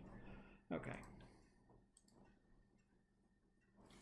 But before you can look at it, that'll be $200. You can't try it until you promise to give us money in a week. Sure, you could cancel, if you remember, but we're specifically targeting people who are more likely to forget stuff. They say they have a forgiving refund policy, which is nice, but I don't think it would even be up to them. Because in-app purchases go through Apple, which means the refund would also have to go through Apple. And are they gonna have a forgiving refund policy? It just kind of seems like a promise you can't make because it would be out of your hands at that point. Okay, but what do you get for the $200 a year besides push notifications with some unbelievable claims? Well, you get some pretty generic audio lessons, the kind of things you could probably find on YouTube or in podcasts for free. There's a community section where no one actually interacts with anybody else, although it is kind of interesting to see the answers that other people came up with. And then they have challenges that you can do where you can put everything you've learned thus far to the test. Challenges like, use this app. We recommend you do it for at least 7 days. Gee, I wonder why. I can't think of a single reason why the minimum for this challenge would be 7 days. Will I continue to pay for this after my trial ends? No. Here's an app that's supposed to help you sleep better. This one seems alright. They show you how much sleep debt you have, so if you're feeling extra tired, it might mean that you just need to catch up on sleep. Although most of us are probably already aware of that without needing an app to tell us, hey, you look kinda tired.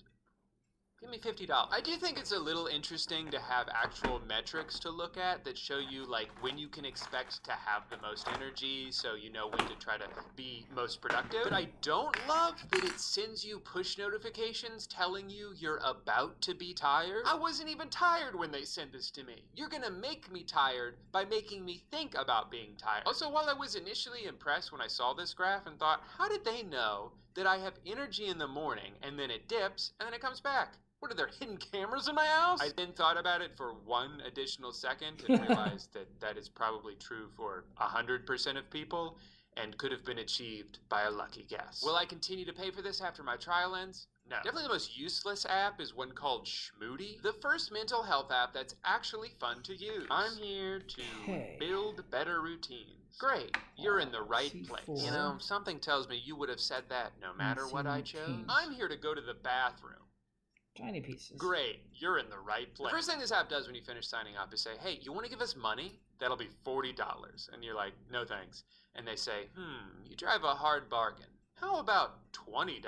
And you're like, hey, can you please stop doing that? And then you go to make an action plan because that's like the main feature of the app, but realize for some reason you can only do up to 5 things at a time. So your entire action plan for the day will be like, drink some water, brush your teeth, take a shower. And I guess that's it. That's my day. This app tries way too hard to be like different and cool. They sent me a notification the other day that was like, attention, do not open Schmoody. Okay. Don't gotta tell me twice. And then the last app is called Opal, and it looks like they can get my screen time down from 17 hours a day to just 2 hours a day. Now this is the life right here. This dude slept for 45 minutes at 3 a.m. and then jumped right back into Subway Surfers. So it looks like the app rewards you with pictures of gyms the better your focus score is. The bad news is you're on track to spend 31 years of your life looking at your phone. The good news is we can help you get 9 years back. Well, you've successfully scared me, so now's a good time to go ahead and ask me for money. Can I see what the app is first? Is that too much to ask? What happened to the good old days when you could start a free trial of something and when it ended, they'd just be like, hey, you can't use this until you pay, and if you don't want to pay, that's fine. Now you have to commit to a yearly subscription within 30 seconds of downloading an app. I would be willing to bet that more than half of the expected profit from apps like these comes from people who forget to cancel their membership before the trial ends. Anyway, this one is kind of like a digital version of the phone box from earlier, but without a physical item to use. You start by making different app groups, so the ones that I guess distract you the most. For me, I'll do Twitter and Instagram and GoFundMe.com. I spend so much time donating on there. Someone hold me back! Definitely the Home Depot app, the measurement app. Actually, I should probably go ahead and block all of the other wellness apps. What? They're distracting me. I do think something like this would actually be more effective than phone in a box because you can have a predetermined schedule that you're beholden to rather than needing to be the one to decide to put your phone in the box. I could see this benefiting me a lot, actually. I just think it's ridiculous that this costs $100 a year. This should just be included on the screen time app that comes with the phone. Also, the whole focus score thing is so fucking stupid. There's no nuance to it at all. It's not like, well, you were on your phone a lot this last hour, but it looks like you were on Gmail and Google Docs, so you were probably working, that's fine. No, it's literally just phone, bad. You use phone, bad score. You not use phone, good score. Wow, thanks for the insight, man. I wish this app was more expensive. Not much going on besides that. They have a leaderboard section, which is a little confusing because they'll be like, great job, you were in the top 40% of least amount of screen time yesterday.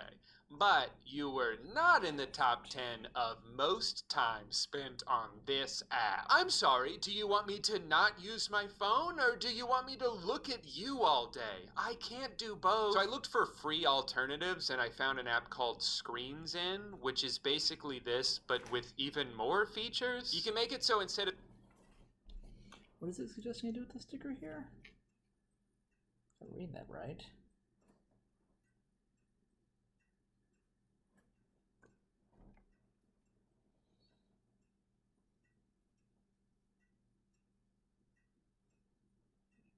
Here says seal number. It says use sticker 14, which is that. You can see how that would go on here.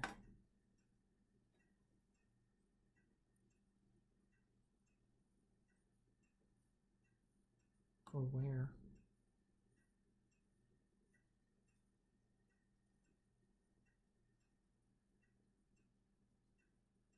It's the same white as everything else.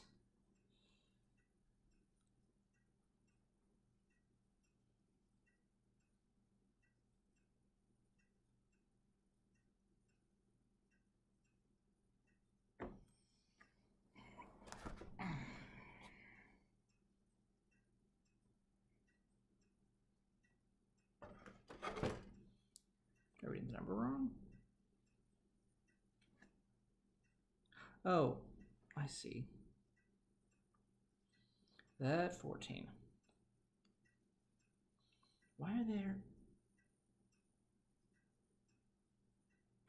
Not gonna ask. Okay, so it's that one. This would go...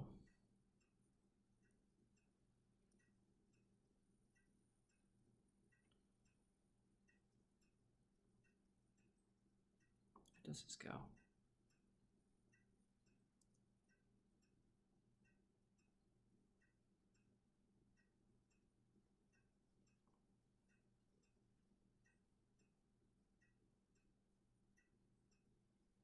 That, okay. Okay, I see.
That looks right.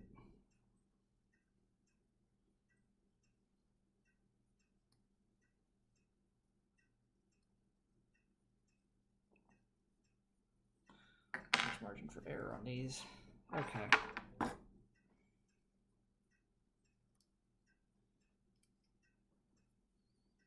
Did I ever look where it was asking for stickers on the preview on the legs? I might have.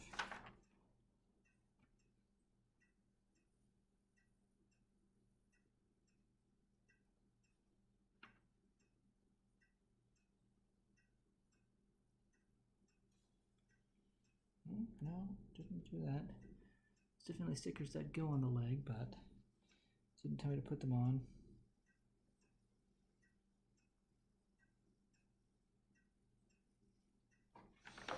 Okay.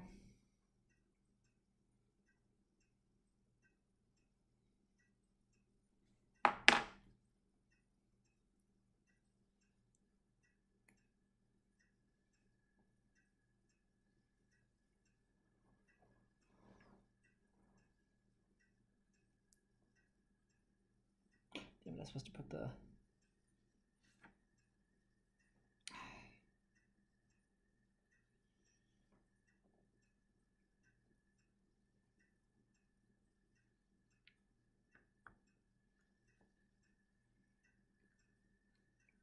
Okay, put this on first and then put the... Okay.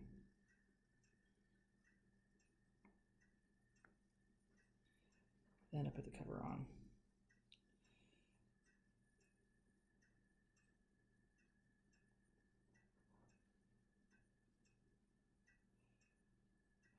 Okay. Let's do the same thing on the other side. Where's my... It's F5 and A8.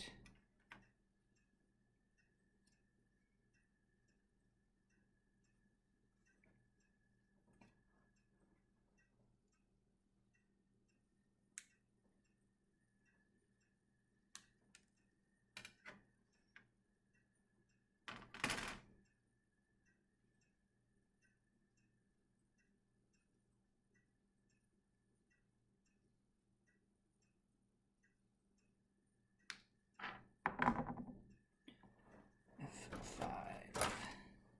And another sticker. Sorry about that. I just whacked the microphone with my the sprue here.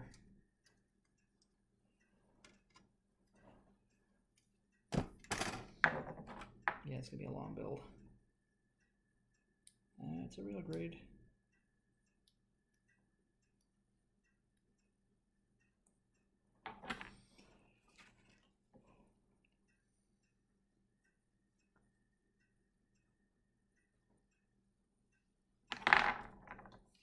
Verdicts scribe.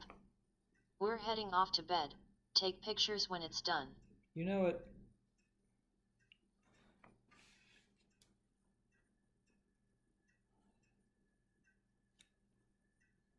Yeah, okay.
These are the water slide decals everyone complains about. I see where they are a bitch. I see where they are the ire of builders, as necessary as they may be.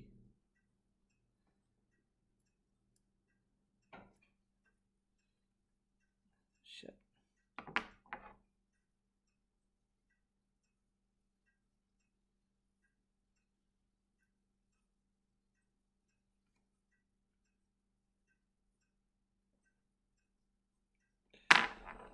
Okay.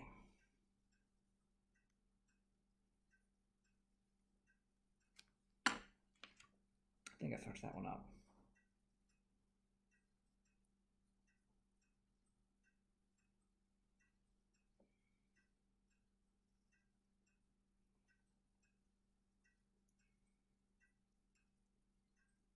Maybe not too badly.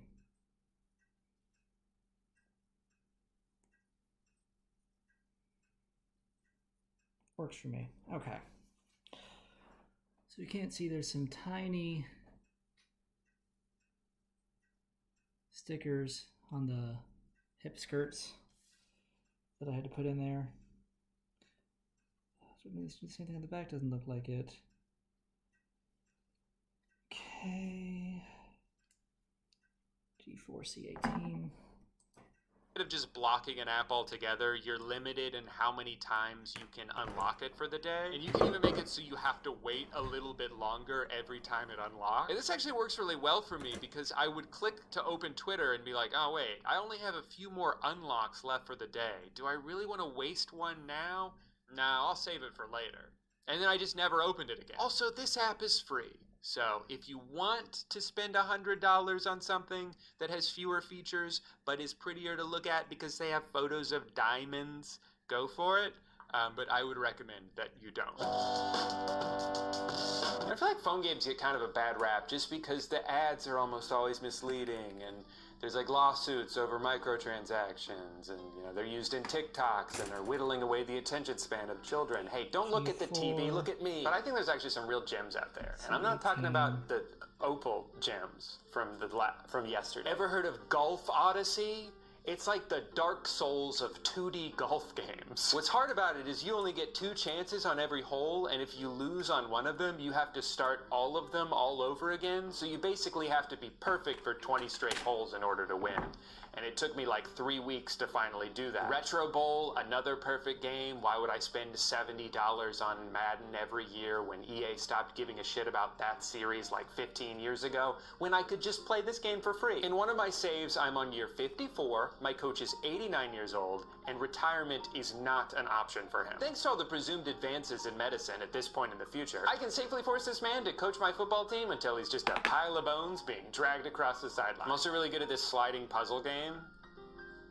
My high score is 12 seconds. I can go a full day without playing any of these games, though. That's not the issue. The problem is, some games you have to play every day or your streak ends. And for a lot of these games, the only reason I still play them is to continue my streak. You see, like a lot of people, I used to play Wordle every day, and I never lost because that game is for babies. But then one day I went to bed early and forgot to play for that day, so my streak ended at like 120. And I was so devastated that I closed that Chrome tab and never opened it back up. But I didn't just do Wordle, okay? I also did Quirtle, and Purtle, and Turtle, and Cinna2Nerdle, and Framed, and Square Word. Not all of them wrong. But the one I still play now is called Mathler, and you have to come up with an equation in order to get the number, and I realize that saying that out loud sounds very dumb, but it's all I have. My daily streak is in the 50s, and you're gonna take this away from me just because of some stupid challenge? Last year, I dyed my hair blue, and it stayed that way for 4 months, but this right here is the biggest sacrifice I've ever made for this YouTube channel. So you better smash that freaking like button.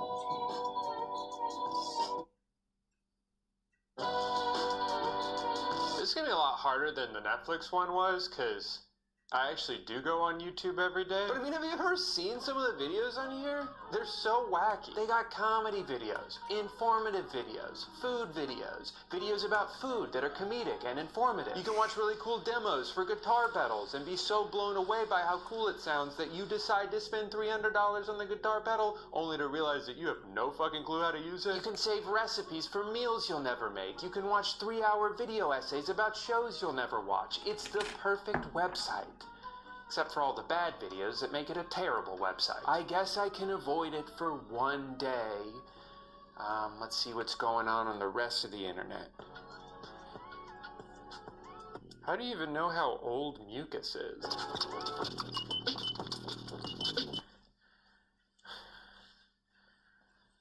My head hurts now. We made it, everyone. The end of the week. I'm calm, I'm enlightened, and I'm mucus-free. Today will be the culmination of everything I've gone through up until this point, and this is going to be very hard. My morning started by realizing that my toothbrush has a screen on it, so I guess I'll just have stinky mouth today. I'm pretty sure everything I do for work or for fun involves a screen. This means no TV, no video games, no computer, so I can't edit at all, which is like my job. No looking at my phone. Damn, if only I had a box to put it in. This is so scary. Well, what if I get lost and I need my GPS? What if I get a time-sensitive text message or phone call? Or what if my wife accidentally steps into a hot air balloon at work and they didn't put any sandbags on it, so there's no way for it to come back down once it starts floating up, and she just keeps going higher and higher, and by the time the day is over and I can finally look at my phone again, she's already up in space. It's cold up there, and she didn't bring a jacket. Well, I'm pretty hungry. Guess I could drive somewhere. Who put screens in my car? Fine, I'll eat my leftovers. Who put screens on my microwave? Kobe. Hey, I guess Windows are kind of like TV, huh? They just only have the one channel. Hello, wife. I missed you today. You're doing that no screens challenge? I heard about that on TikTok. Talk. About what? No, I was saying it's called TikTok. Whatever. You're only paying attention to me because you're bored. Well, yeah, duh. That's the whole point. I'm learning to love you. Even though as a mere human, you could never provide as much entertainment or stimulation as my cell phone, which I do miss. I want to watch a movie. No! So as I spend my night watching the reflection of La La Land off my wife's glasses, a loophole that isn't against the rules as far as I'm concerned, because they didn't say you couldn't do it in the ad. If you weren't allowed to look at screens through reflective surfaces, they would have mentioned that somewhere in the rules. But as I watched the mirror image of one of my top 5 favorite Ryan Gosling musicals, I realized I don't think I need screens after all. My cat doesn't give a shit about screens, and she seems happier than I am most of the time. Hell, whenever I try to get her to look at my computer, it just stresses her out. You know, I could probably learn a thing or two from her. Okay. She's so wise. My ancestors There's didn't the have screens, and they body. survived just fine. Lower body. I mean, not as long as they could have, probably because of, like, the plague and stuff, but that's not something an Xbox would have prevented. Life is filled with so much potential for joy. You just gotta be willing to look up from your phone every once in a while to see it. There's beauty in everything around you. The ambient noises of nighttime outside your window. The cat grass you bought slowly dying behind your sink because you don't know how to take care of plants. Fucking... I don't know, silverware is pretty shiny to look at. Oh, thank God. Wow, what a week. I feel like I've really matured, you know? Now, obviously this Instagram ad was an oversimplification of what would probably be a much longer-term fix, but I don't think just cutting out one thing you enjoy every day is gonna suddenly rewire your brain. All it's gonna do is make you want to do those things even more, so then the next day you'll just go twice as hard to make up for lost time. It's like if you've ever gone on a short-term diet, like, I don't know, the TB12 diet for exactly 1 month, where the entire goal is to just avoid certain foods, but without establishing viable alternatives. As soon as the diet's over, you're going to be so excited to eat all of the foods you missed out on for the past month that you'll almost immediately undo all the work you did. Because you didn't really learn anything new, you just avoided something for a few weeks. I guess. Thank you for watching video. Hope you like. I like make. Sorry, YouTube has this new policy where you only get a limited number of words to say in every video, and as soon as you run out of them, they'll just cut you off in the middle of this.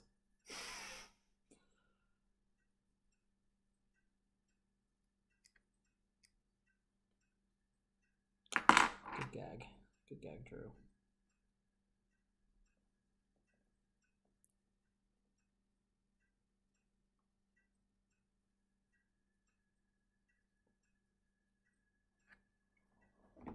What's this say?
So I just need to rotate this up and then take it out. Okay.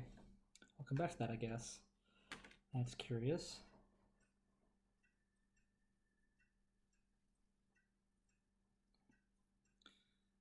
There's a neck, waist, this point back, 21, C1. Let's get some more entertainment on. Let's get some more Junji Ito, where the Junji Ito one was I was watching.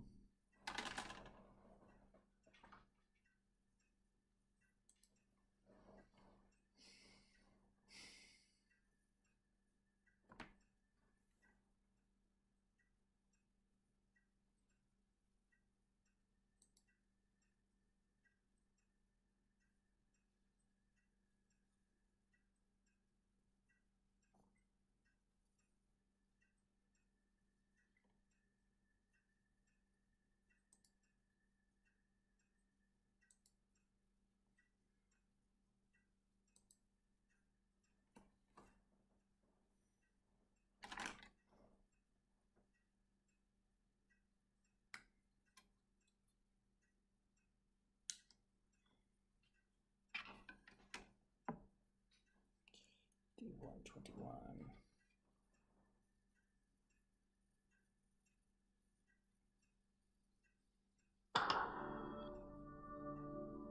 this a Tomie episode? I think it is.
What do you think, Michiko? Just what I'd expect from someone in the photo club. Nice, Tsukiko. I love this. Oh, yeah? Now I can worship Kusakawa whenever I want. Well, his photograph. But it's a start. I suppose you're right. Here's 3,000 yen. Thanks for your patronage. You are such a crooked dealer. Well, I am a pro in training. See ya. Right. See you later. Yeah, I'm definitely on the crooked side. But I'm also providing a public service here, you know?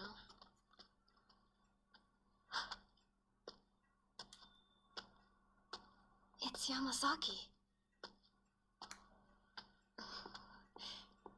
Excuse me, Yamazaki? Yeah? Wait, you're from the photo club, right? You remember me. Yes, my name's Izumisawa. How's it going? Fine, I guess. I was hoping for another photo. You want more? I do. You're really popular with girls here.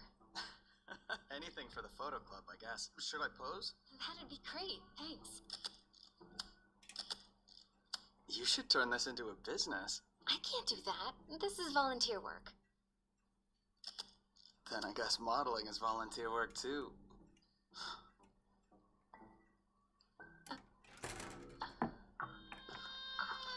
Who is that?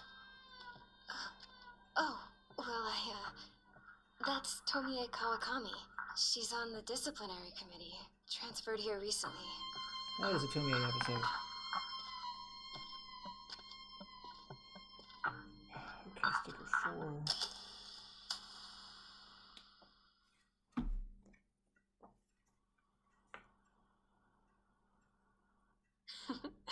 What a lucky break.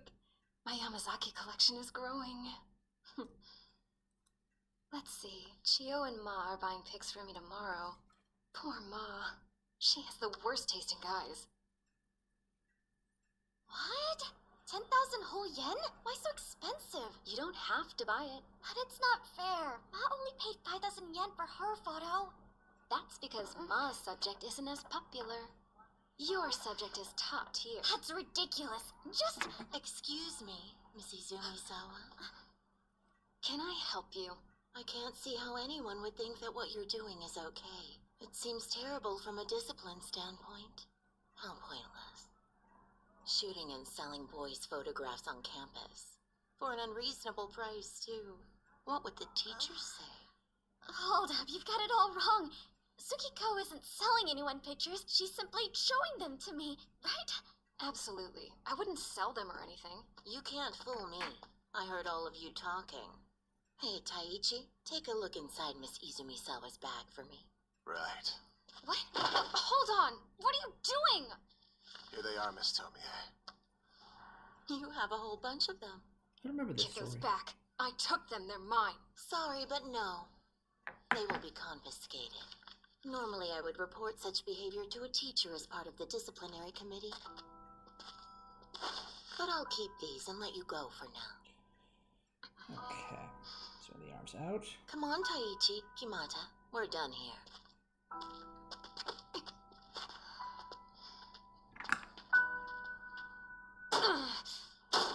What an annoying annoying girl. She's a total brat. Walking around with those bodyguard henchmen. I want my photos. They weren't the only copies, were they? Unfortunately, they were, and all the negatives. Let it go, Suki. You're way out of your league here. Listen, Yamazaki hasn't shown interest yet, but... Not that league. I'm talking about Tomie. Earlier, she said she wouldn't report any of this to the teachers, but don't count on it. According to rumors, she does this all the time. What do you mean? You know how Hayashi from Class D was suspended the other day? I heard she was the snitch who tattled on him. Oh, cut it out, Ma. Stop trying to scare me. You need to keep your guard up. It's fine. All I have to do is play dumb. Clear part. Yes.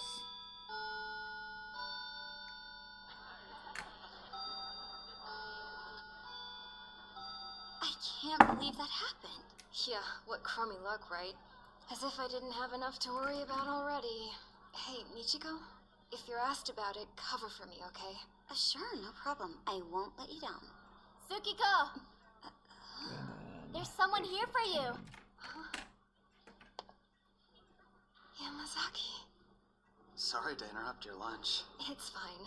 So, what's up? Can I ask you for something personal? Sure. What is it? I guess you could call it a favor. It's about a photograph. This sucks. How'd I end up in this situation? Why do I have to be the one to take pictures of some other girl for Yamazaki? And to make things worse, it's her, of all people. Ugh, what a nightmare.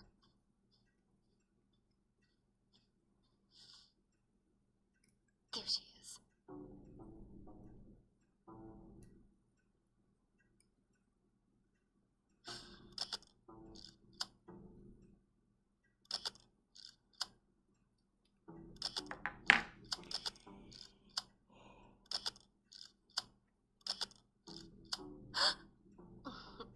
Come on out. Don't be shy. That's interesting. Don't know why that slides up, but it does. You can take as many pictures of me as you want, okay? Feel free to print them up and scatter them around campus. You sure? I'm up for it if you are. Yes. Be my guest. F89.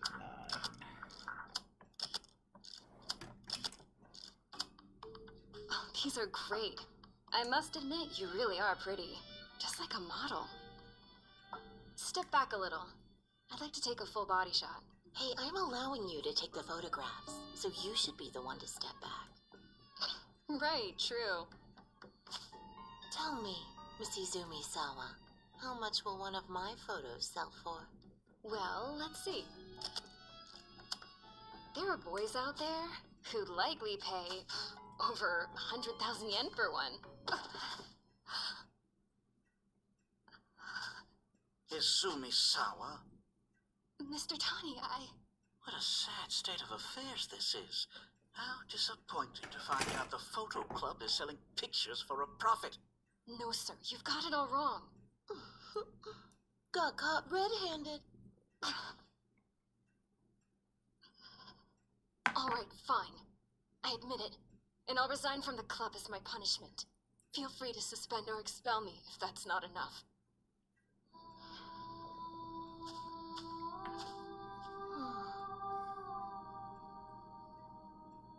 Sir, excellent work.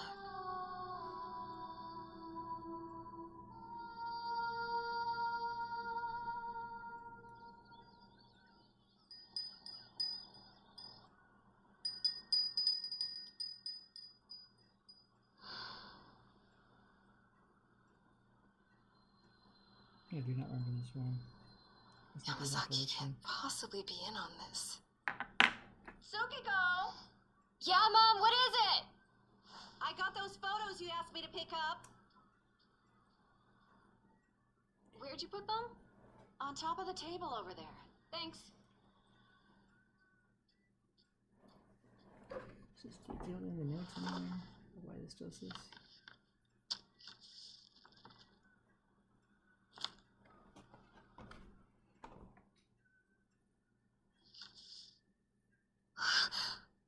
What is this?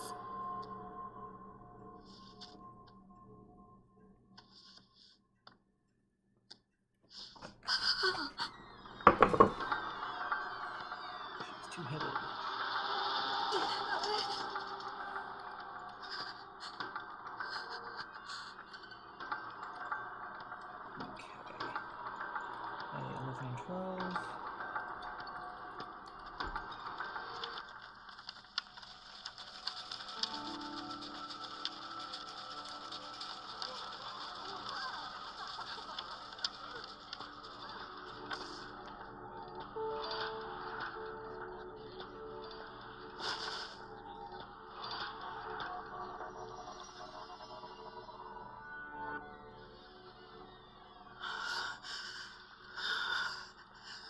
Hey, boys. I have a very important favor to ask of you. Listen close. Serves her right. I wish I could see the look on her face.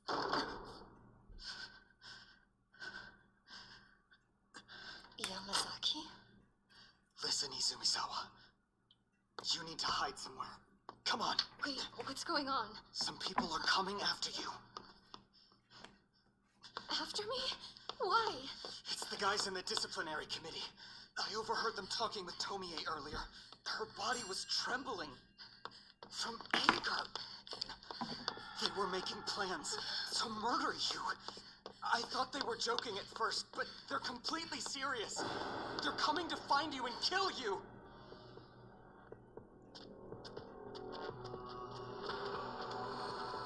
Okay, that goes in there, this goes in here. It's very intricate, I appreciate that. Admire that. Have you seen Tsukiko Izumisawa? Yeah, she went that way a few minutes ago. Thanks. Okay. Hey, I think the coast is clear. They're gone now. You're fine. Thank you so much. That was terrifying. But why exactly is all of this happening? Why are they trying to kill me? I feel like a lot of this situation is my fault. It's because I asked you to take those photos. Everything just spun out of control from there. What compelled you to scatter those pictures all over campus? It's because she said to, but it was mostly jealousy. And by that, I mean, Yamazaki,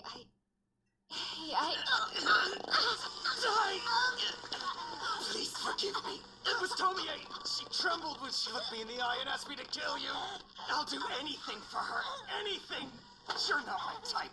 Not next to Tomie.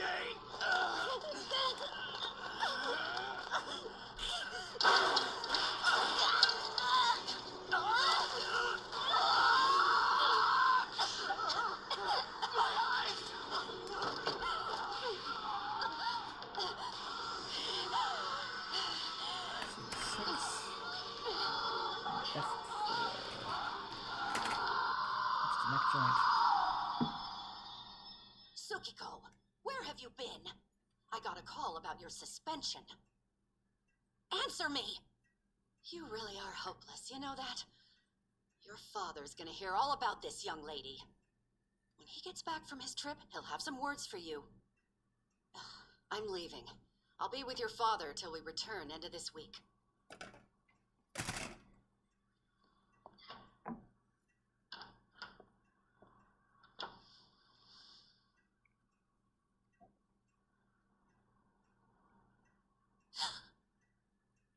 Daiichi and Kimata? Why?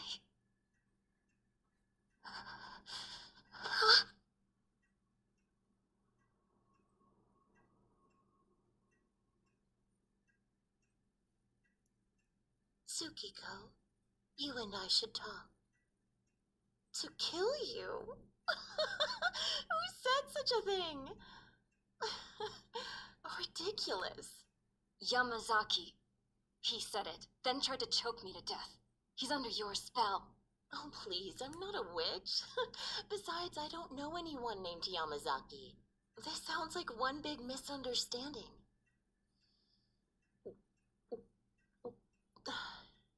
Maybe he's so madly in love with you, it drove him to a crazed, murderous rage. Want to share a drink with me? Come on, there's no poison in it. Ooh, and take a look, I have some sweets, too.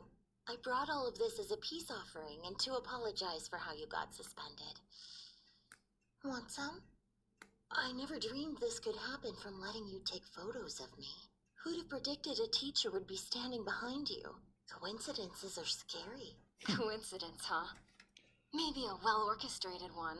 Okay, and then the shoulders. Wow. Did you take these photos? 10, 13. No, they were given to me by a friend. This looks like Gaudi. Have you ever been to Spain before? I haven't. Oh, that's too bad. I used to live in Spain before I came here. I was born in France, though. My family lived in a big, beautiful house in the center of Barcelona. Of course, it was a building that Gaudi designed. Mother loved it. May she rest in peace. She was a famous actress. Grandfather was an artist and close friends with Picasso. There's a photo in my house of the two of them together. Hey, here's an idea. Why not come to my place and see it? We could leave now and catch my father there. He's been hoping he could meet you. Sorry, I'm gonna have to decline. I have a bad feeling about this. A bad feeling? Don't tell me you still doubt me. It's so sketchy, and it just sounds so fake. Gaudi and Picasso? No way that's true. It's far more likely that you're just some sort of pathological liar. It's a form of illness, meaning you're out of your mind.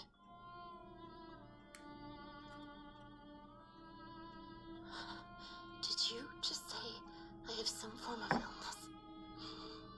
See? You're showing your true colors. You're a lying monster. Those photos I took and scattered managed to capture your hideous true form. Izumisawa, did you just now use the word monster? Did you, in reference to me, use the words hideous and monster?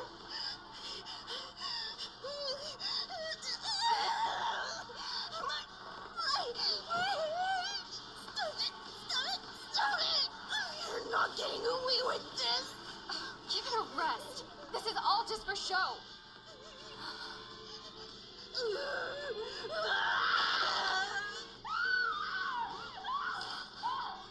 What did you do? Stop it! Let go of me! Tomie!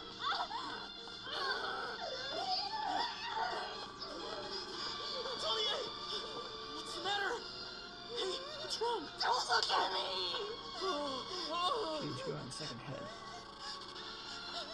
What are you staring at? Don't just stand there, do something! Get this horrific swelling off of me and burn it! Do it now!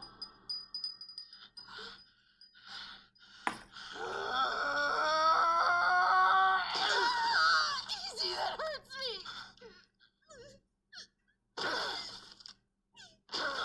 Don't die on me!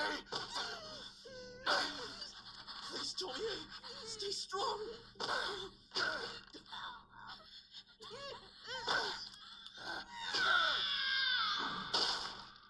Okay, little hidden miniguns. That's cool. There, we finally got it off.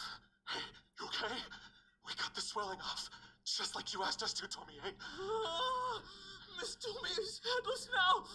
This is insane. Why didn't you notice while you were cutting it off, Taichi? What about you? What should we do? We're murderers now. No, it's all right. Nothing to worry about. Nobody saw us.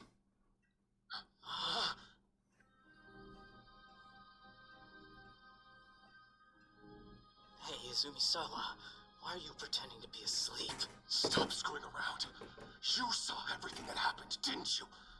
No, I saw nothing at all. Liar. I could feel someone watching me. Yeah, same. Maybe you even took some pictures with that camera. That'd be terrible. She's a master at photography and photo editing. She made Tomie look like a monster. Yeah, that's why we planned to murder you at the mansion. Tomie's a beautiful goddess. Taichi, let's kill her off right here, right now. Taichi! Kimata! What are you doing? Hurry up and burn it off! Burn off this horrifying swelling! If you don't hurry, that thing will wake up again! Hurry! I said hurry, damn it! Right!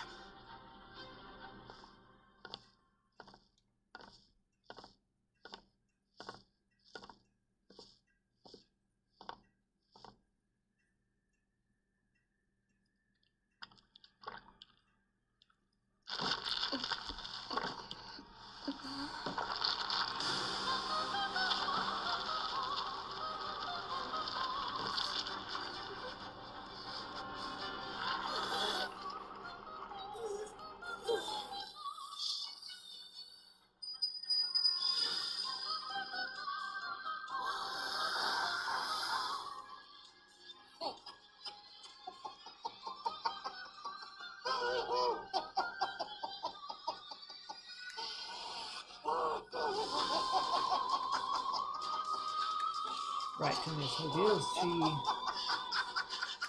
reproduces basically.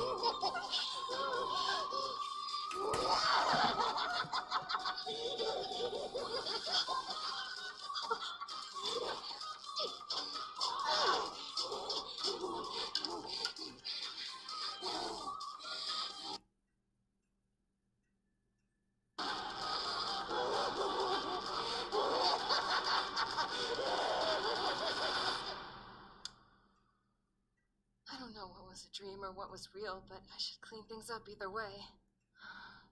Man, my photos are ruined.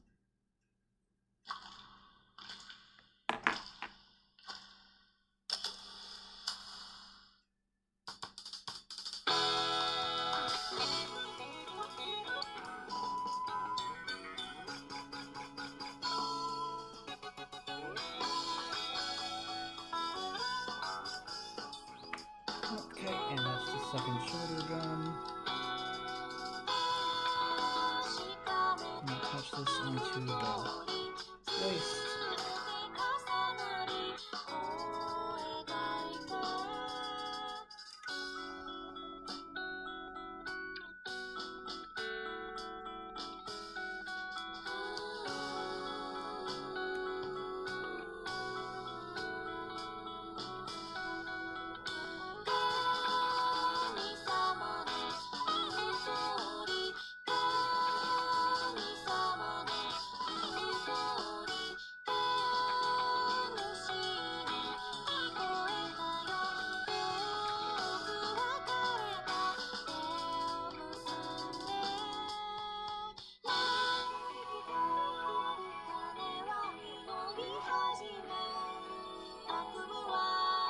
Seems like it should be a tighter connection there. Okay, so I have hip skirts, versus 7, undergate.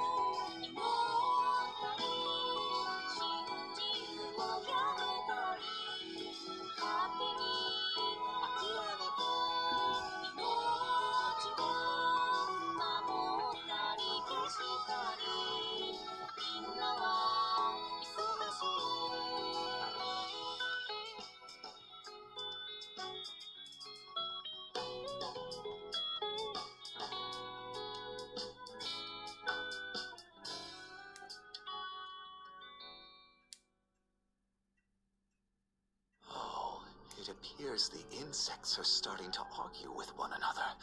My, oh my, this might not be an argument. Is it bullying? Everyone's watching this.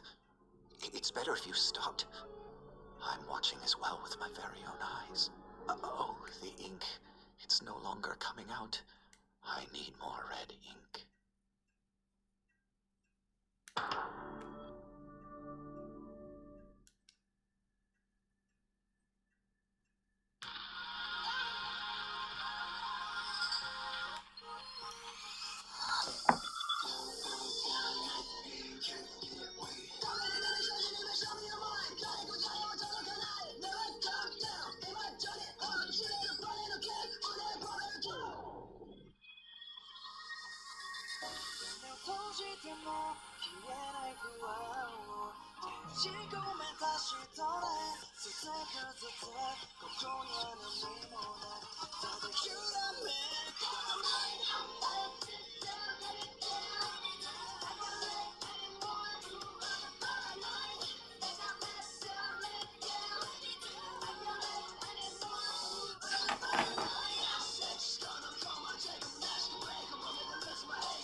Unendurable Labyrinth, that's a title. Any luck? I don't get it. Where did I screw up? Are we lost, or...? Nah, we're okay. We hiked uphill to get to where we are, so we'll just head back down to get off of this mountain. And that'll help? Stop worrying so much. Hey, Noriko. What's up? You don't normally invite me anywhere, so... Why am I here? You had everyone in class worried, me included. We had no idea why you stopped coming to school. I see. Mm-hmm.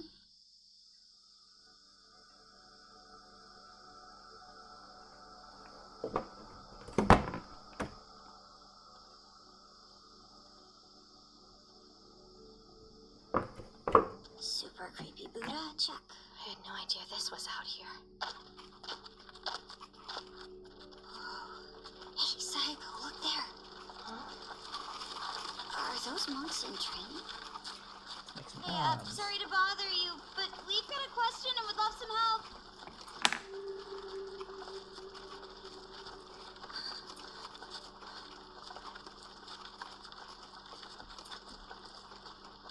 I guess not, huh? Weirdos. Looks like we are on our own. There's no way I'm sleeping out in the open. Let's try to find some shelter.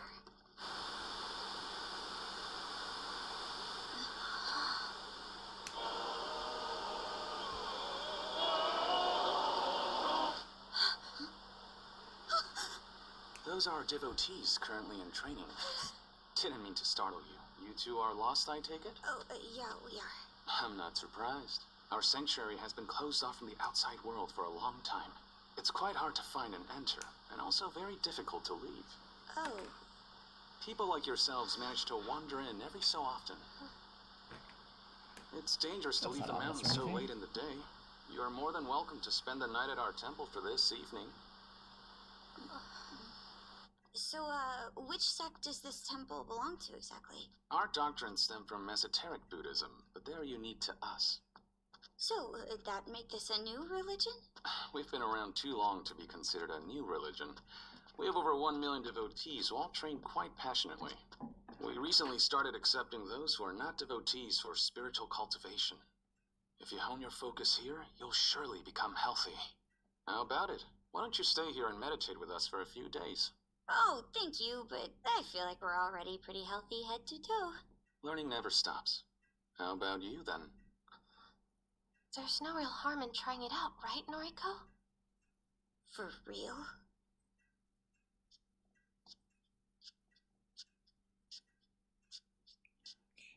Okay, then straighten the arm out.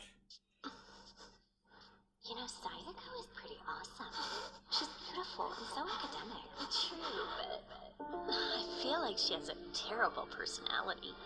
Just look at her face.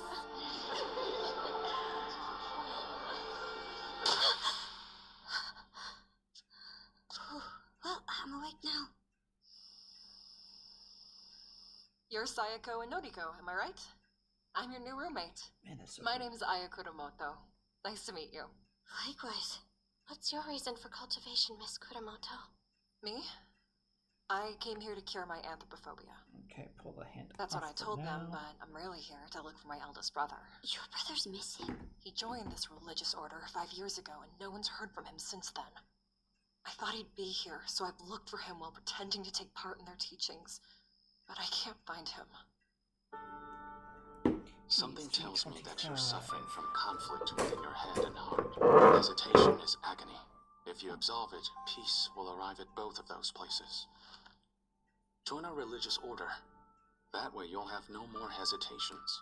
Our contemplation not only offers salvation, but will someday save humanity from its tumultuous perils. I'll need to think about it for a bit. Take your time. You hear that? It's the 100-man chorus in the central temple. What a solemn and peaceful feeling. We need to train more so that we can start attending those ceremonies as soon as possible. After all, our ultimate objective is to rest in peace. Tonight's the 100-man contemplation. It's only held once every 3 years. What is that?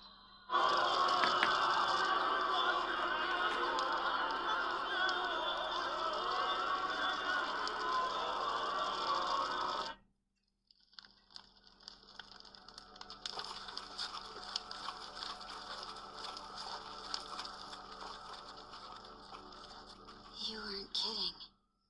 Those monks said the contemplation was tonight. 100-man contemplation held once every 3 years. What exactly is this? It's a private ceremony where monks enter coffins buried underground for self-mummification. They restrict their diet to raw vegetation, cleansing of decomposition causing fats. This makes their mummification process smoother. But self-mummification is illegal. Religious reasons are not. Look there. Those monks are all so gaunt and scrawny. It's not your normal fasting. This ceremony is not something a sane person would do. I don't understand. Hold up. Seems like they're headed out. I wonder where they're going. They might lead to where my brother is. I'm gonna follow them. Hold up! We're not allowed to leave at night, right? I suggest you leave this place and never come back. If you stay, you could be trapped here forever. This is especially a warning for you, Sayako. Hey, wait a minute! We will go with you.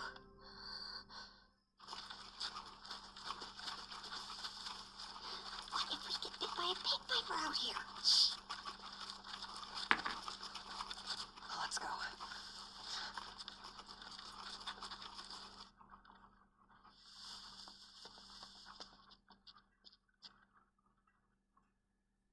It seems that 3 trainees have fled the sanctuary.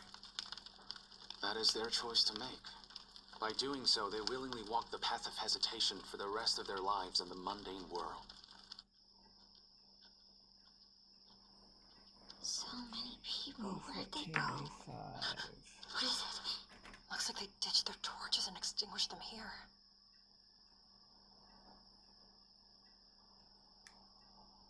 Over there. Can you see that door right behind the Buddha statue?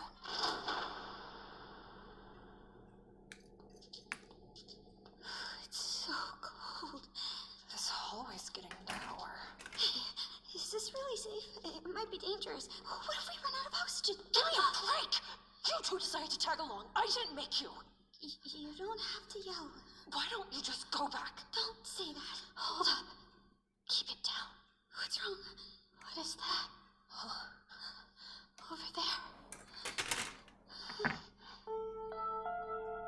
This is a risk gauntlet, I guess. Oh no. They look like pretty old mummies, but there's no doubt they were all devotees. Hey, Miss Kuramoto, maybe we should head back. I can't. I told you, my brother might be here. That's probably one of them.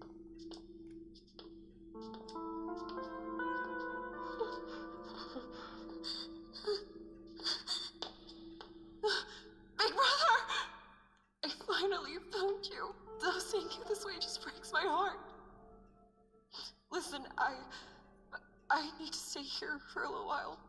No way! Please get out of here. Leave me alone.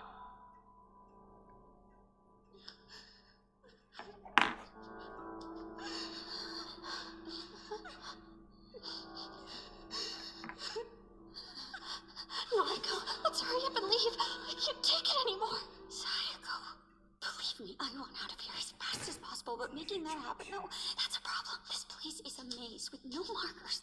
Is this even the way out? We've been walking a while, but it all just looks the same. Maybe this underground labyrinth stretches under the entire mountain. It feels like it goes on forever. So cold!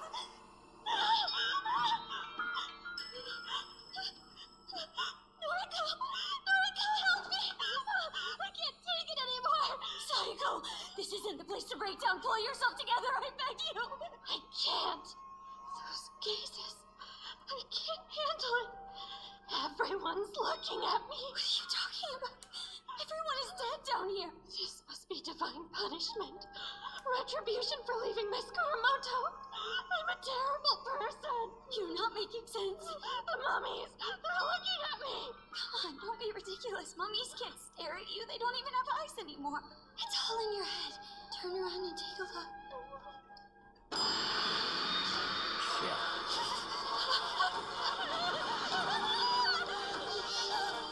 Stop it! Stop staring! Stop looking at me!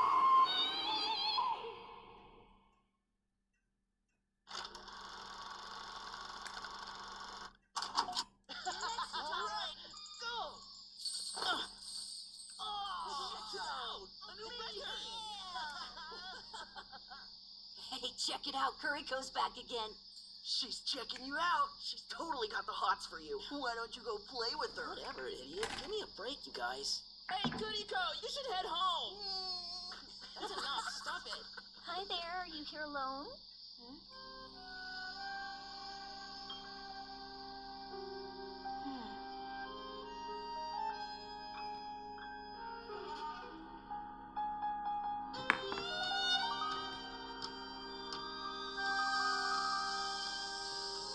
Hey! How about you share some chocolate with us too, please? No way! I got this because I'm gonna play with this kid.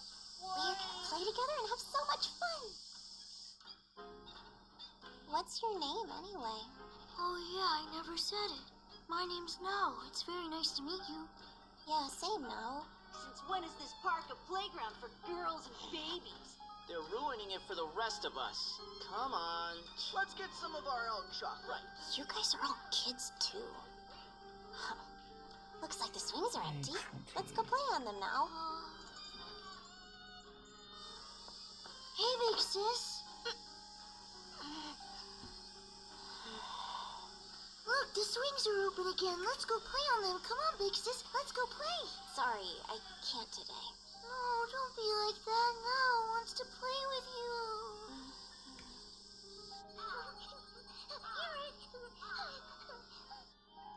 I'm home. Oh, welcome back, honey. Get in here. Something came. Wow, cake. I received those little cakes from someone who introduced herself as Nao's mother. I heard that you're playing with him, Kuriko. He apparently has no friends here because they just moved to the area. I think you should keep playing with him. All right, bring it. Oh, wow! Like this. Let me tell you something good, No. What is it? Lend me an ear and you'll see. Surprise you? Yeah, and it kind of hurt my ear a little. Oh, yeah? Oh, I didn't think that would happen. Let me look. Maybe something's wrong. Oh, here's the problem. You got a brain-eating bug in there, and it's gonna eat your brains. No! Get it out! Get it out! All right, if you insist. Stop it now!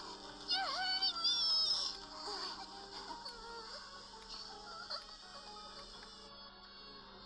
Go, you.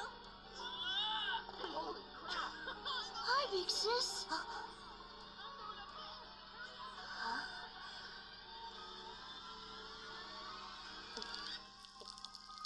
Hey, big sister, now really wants a drink of water. Okay, now it's Nao's turn.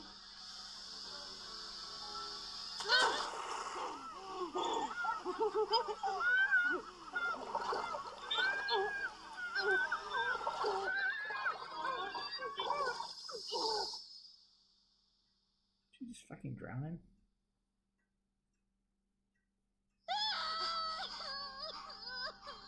No, I guess not.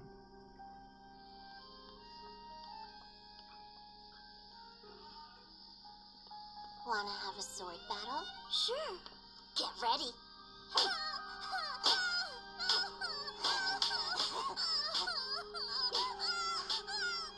Don't be a chicken. Take a big, brave jump down from there. If you don't, I'll never play with you again. I don't want to, but I'll do it if you want me to. I'm gonna jump. No! Hey, what's wrong? Oh, thank goodness you're here, ma'am. Now told me he's gonna jump down from there. You gotta stop it. No! Stop being foolish. I'm heading up there. Wait for me. Right where you are, okay? I was kind of surprised when your mom showed up yesterday, No. Have you told her what we really do when we play? Of course not. No, hasn't said anything at all, I promise. Is that so? All right, let's see if that's the truth. Come on. Oh, you're hurting me. We'll start a trial now. Look over there. She's a bully.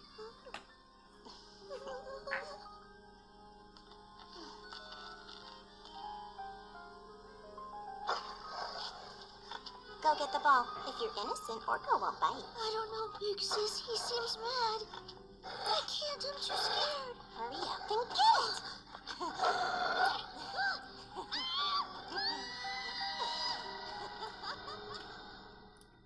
You're acting kind of strange today. Why are you telling me about that stuff? It's a confession. I was a despicable child, Yutaro. Knowing all that might change your feelings about me. I get it. You're showing me your secret side. But all those things happened years ago, correct? That's not who you are today. My feelings haven't changed at all. Well, maybe not. But that's not the end of the story. You might find this hard to believe, but there's a sequel. Is that you? Now? Yes, but my full name's Naoya. It's been quite a long time, Kuriko. Such good memories back then. Do you know if that park still exists, I wonder? It does. It hasn't changed one single bit. I know. Why don't we go to that park together? There's so much I want to talk to you about. Oh, okay. It hasn't changed one bit. The slide, the landscape, everything. I recall you grabbing my ear down on that slope. You were quite the tomboy back then, huh? I'm so sorry. I didn't mean you any harm. But you... I don't know. I just thought you were so cute. Oh, I'm so pleased to hear that. I was actually deeply in love with you. You were the only one that would talk to me and keep me company back when we were kids. And I've thought about you every single day since. So much that I could tell it was you just by looking at you from behind. Nice satisfying click. That was it. The moment I was finally liberated from the guilty conscience I'd harbored for so long. It was so cathartic, Yutaro. But that was the only time you met this guy, right? No, we met on numerous occasions. You what? I'm seeing him today, too. Naoya, there you are. I'm sorry to do this, Yutaro, but it's over. I've fallen in love with Naoya. What the fuck?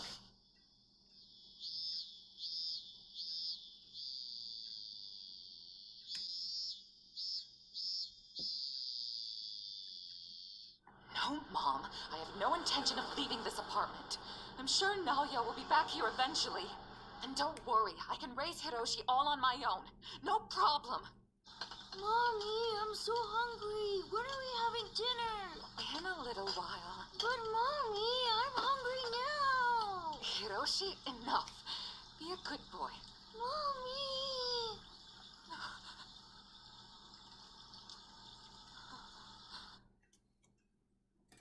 Are we really having fish again, Mommy? I want to eat some curry and rice, not this dumb stuff. Why can't I eat curry and rice and omelets, Mommy? Just shut up and eat now. What? Mommy, I'm not now. I'm very sorry, Hiroshi. It's just that you look so much like your dad when he was a little boy. You're the spitting image of your father. Really? Like Dad? Indeed. Mommy used to bully your daddy every afternoon. He was so cute when he was bullied. It was really amusing. I think he secretly liked how much Mommy bullied him. No matter how much I did, he wouldn't stay away. Mommy just couldn't help but want to bully him for some reason, too. Oh, where is Now? I wonder what he's doing at the moment. I really want to bully him again.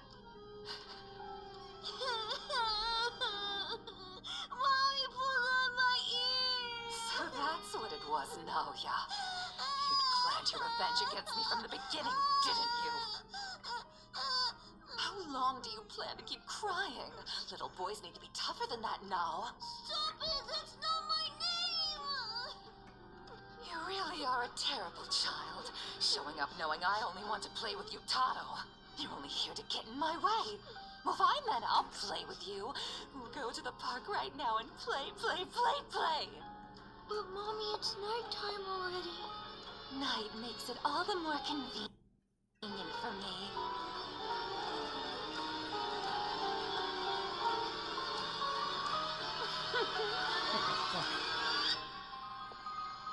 Mommy, you won't yank on my ear anymore, right?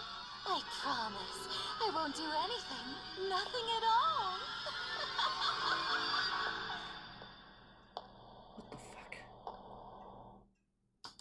So she was a bully as a kid. She eventually met the guy that she bullied and fell in love with him again as adults, married him, had a kid who was his spitting image. her husband left and she fell back into her bullying habits. That's... what the fuck? There's gotta be more to that story.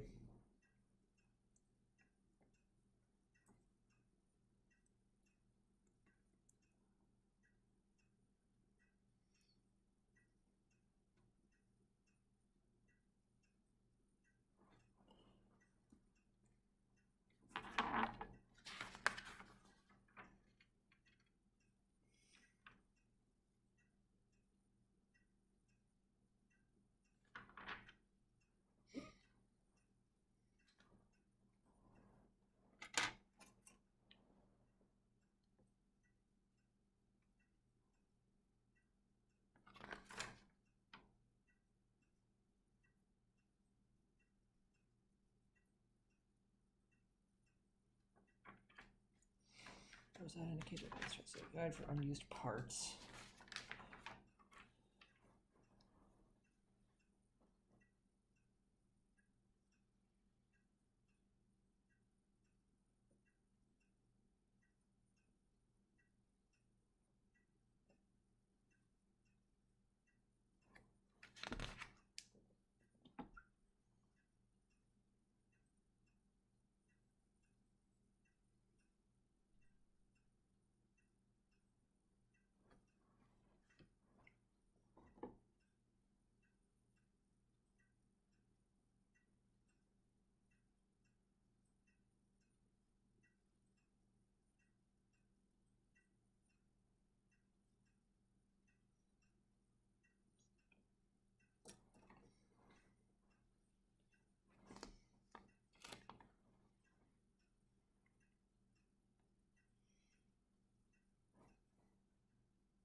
It's supposed to be next for unused parts. This is frame E.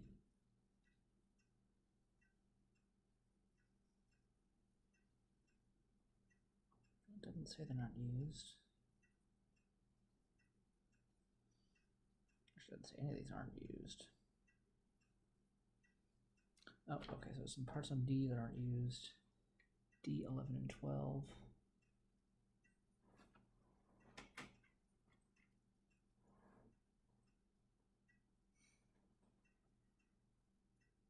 Interesting.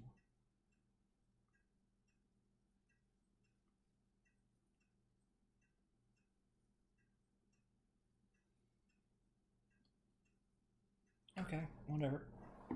As I was.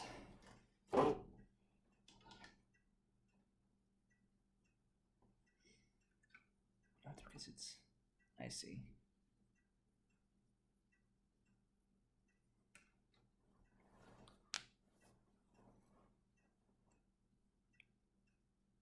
Let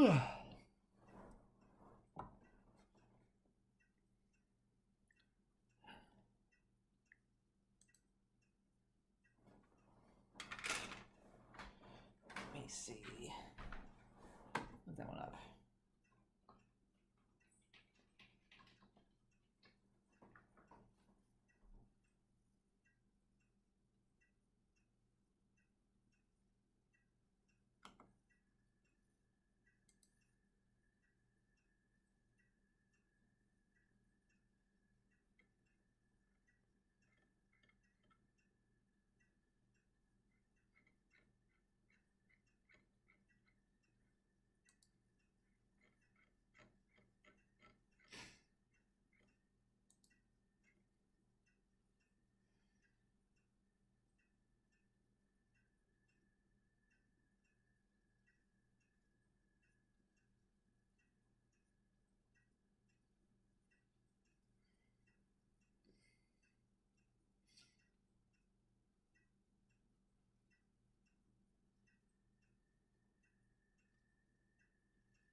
So I'm just reading about that episode, reading comments to that.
It's just speculation, so it's this really dark episode, just bullying.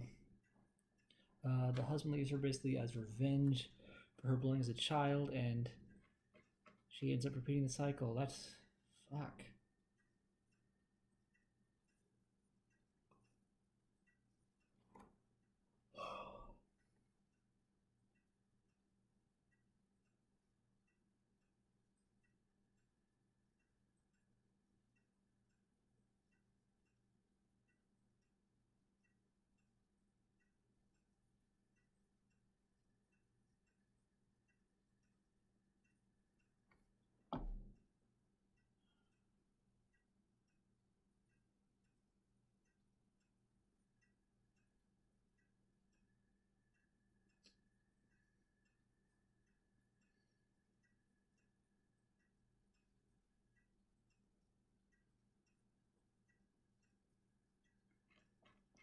People are praising this one, the bullied, so that's...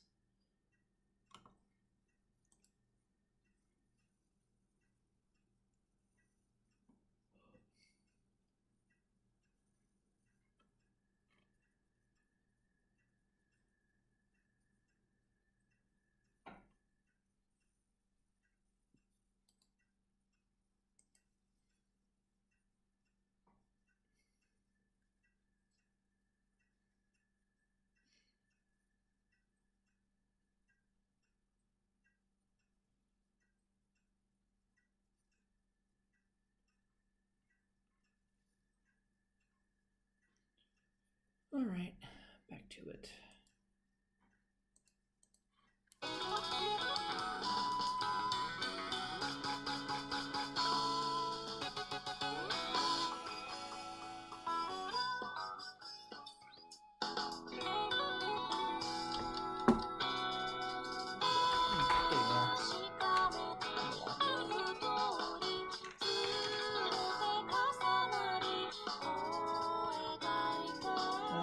Cut up piece 16 from this.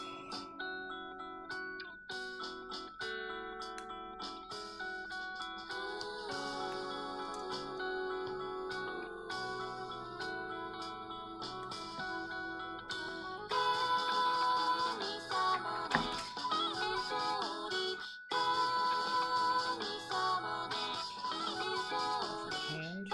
Okay. Choice of hand pieces here. Open and close. I'll start with closed. Open on.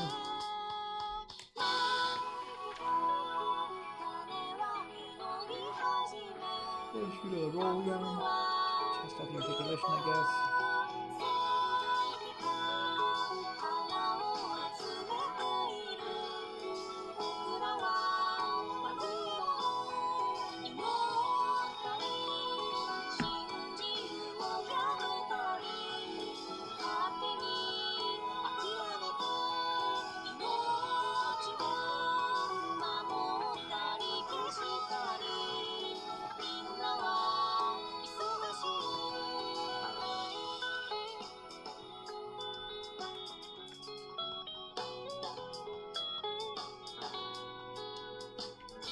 That's the other arm.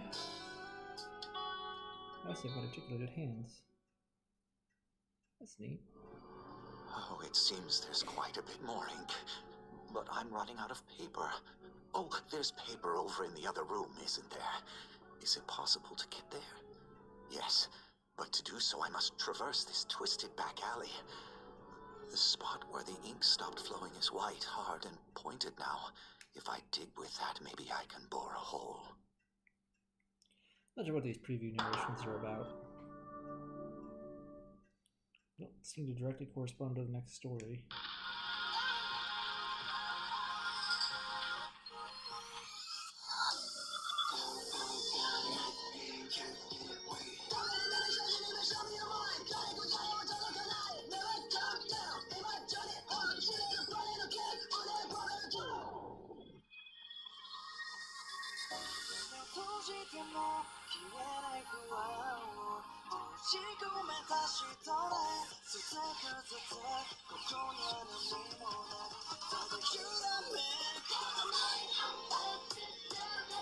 That's going to be frame now. The articulated hands are left. Make those. Oh wow.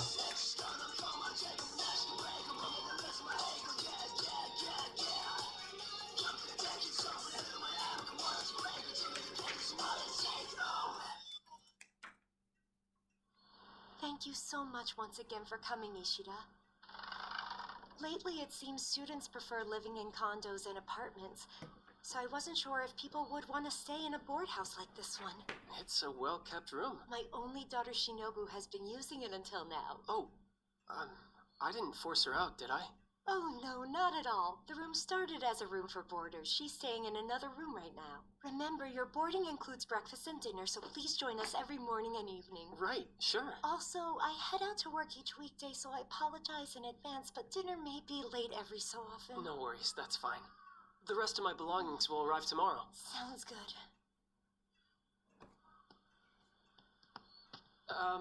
It was very nice to meet you. Likewise.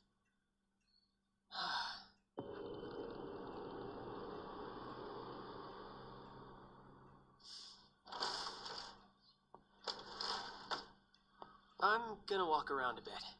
All right then. See you.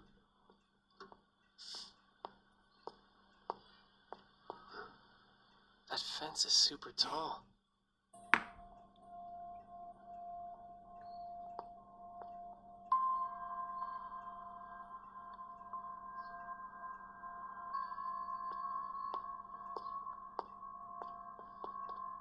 Ishida, it's time for dinner.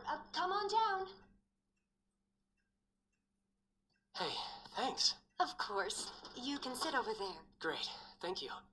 Honey, this is Ishida, our brand new tenant. Very nice to meet you. Shinobu, it's nice to meet you too. I'm gonna take a guess that you're in high school? She's 14. She's in middle school. Oh, really? Middle school, huh? That's right. Now don't hold back and eat as much as you would like. Okay. It's so nice to have you here.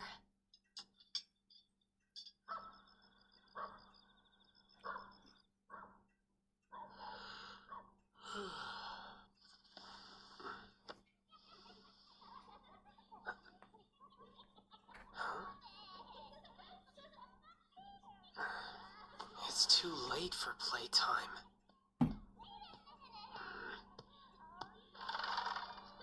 Hey, you're too noisy! Little punks. Ghosts. Or something. particular thing. You can't.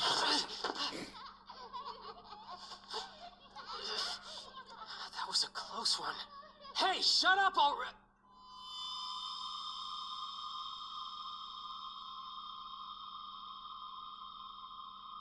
Who am I looking at? What just happened? Excuse me. Can I help you with that? Shinobu, hey. That was a close one.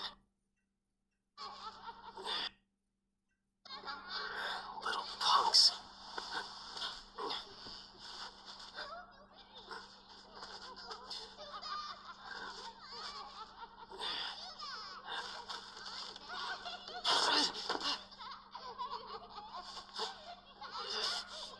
That was a close one.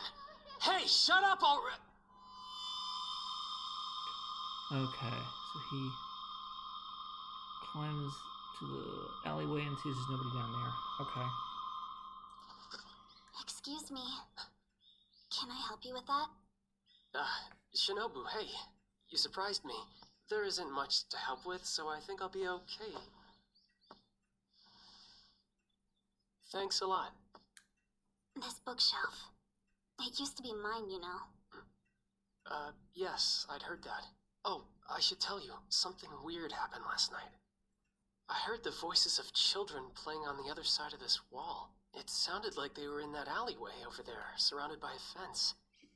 I checked it out, but I didn't see anybody. Oh yeah, about that. There are lots of alleyways around here, so sounds from far away can feel like they're happening really close to us. I heard the same sorts of things while I was staying in this room. Sounded like they were just on the other side of this wall playing, didn't it? Yeah, it did. Wait, Mr. Ishida, you said you checked it out earlier. What did you mean? Oh, I mean, I jumped onto the fence from that window, but it was dark and I couldn't see anything. That's dangerous. Please don't do anything like that again, okay? No, oh, I won't, I promise. To tell you the truth, I almost fell down to the ground. I won't risk that again. I'll hold you to that. I'm glad you weren't hurt. I'm relieved, honestly. One's life is far too precious. You sound like a grandma.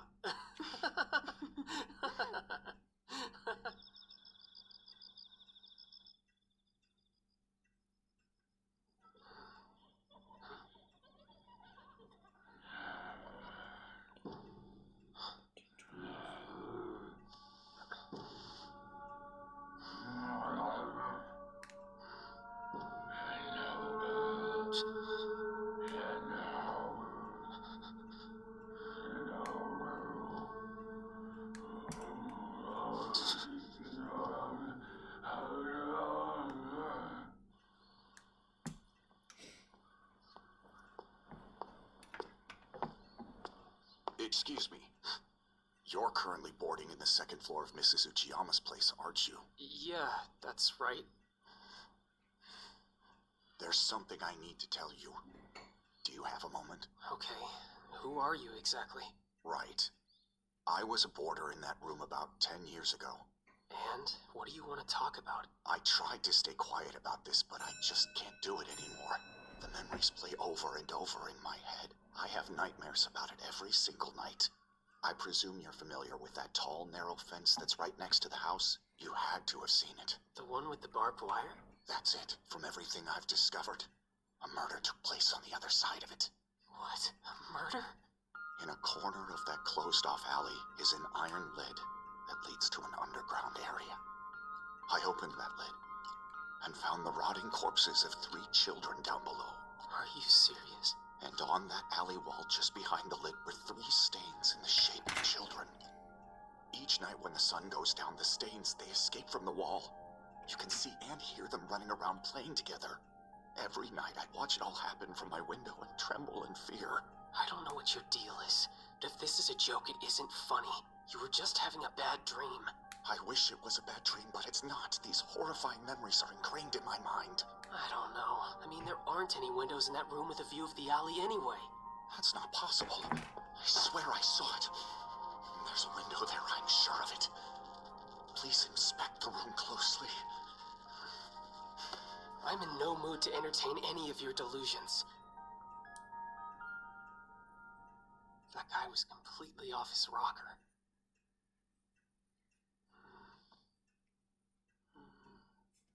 Behind the bookshelf. Hey, chows, Mr. Sand, let me get you some chows.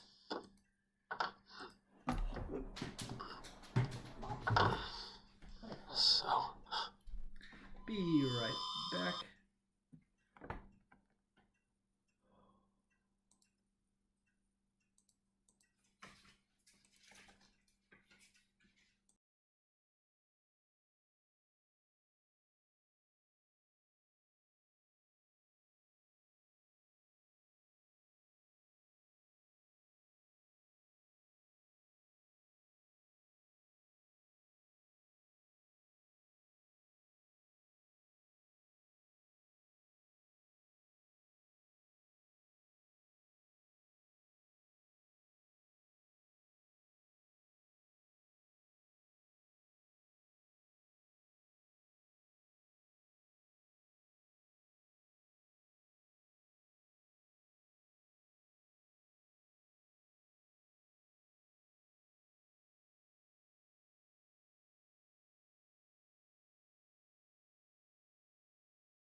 And welcome back. If anybody's watching this or watching the replay, whatever you're watching, I'm back. Alright, so I was watching Junji Ito.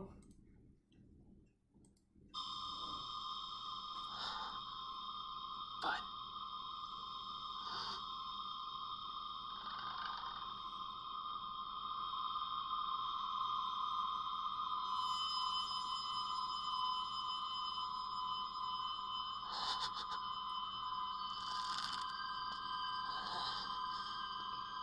Dangerous game he's playing.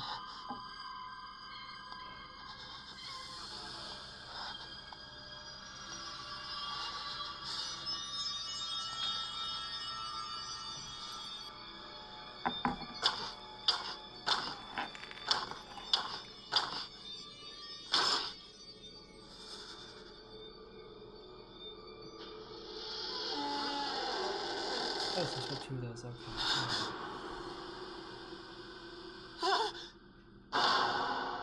Everything he said was true. C5.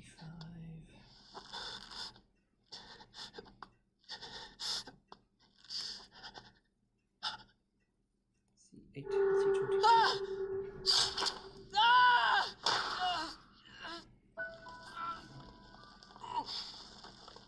He was the killer.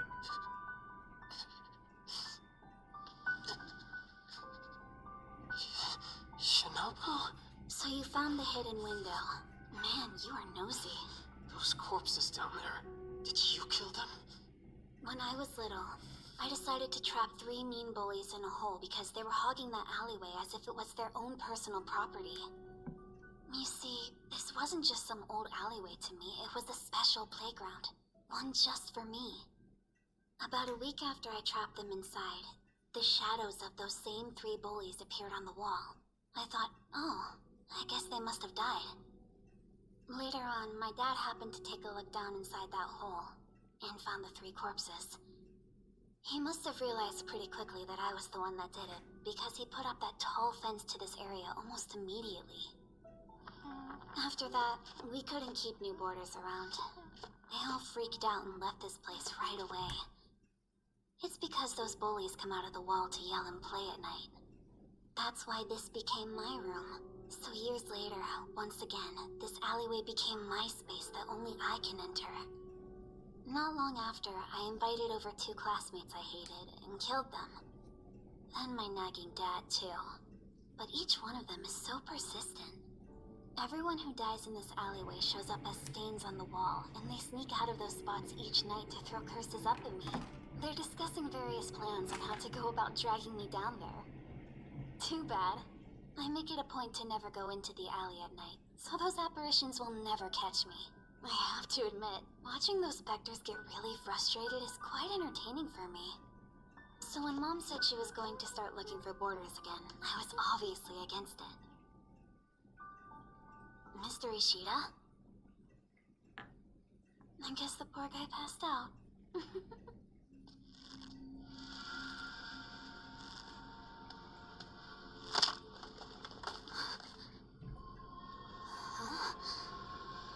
Dun dun dun.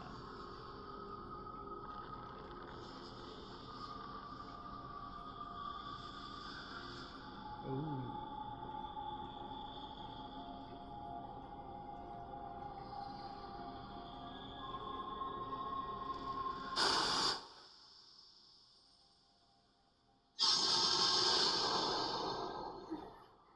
That was your victims, finally.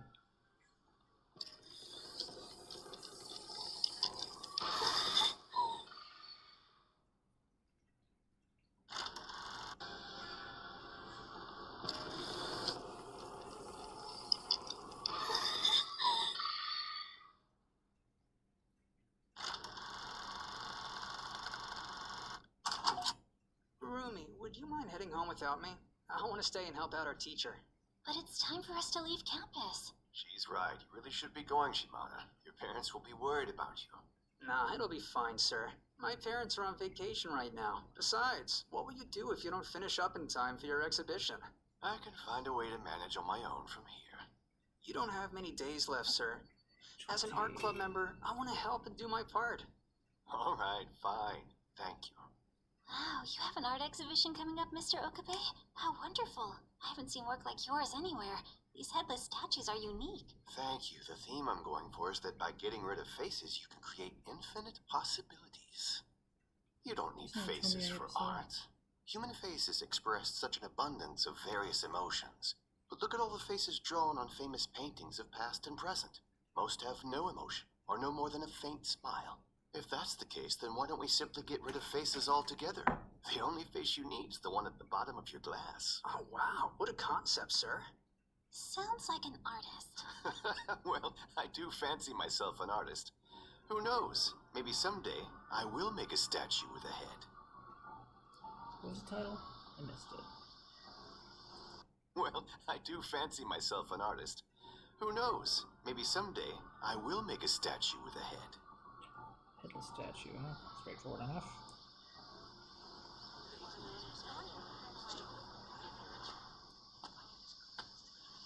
Hey, Masami Sanai, did something happen? Rumi, Mr. Okabe was murdered last night.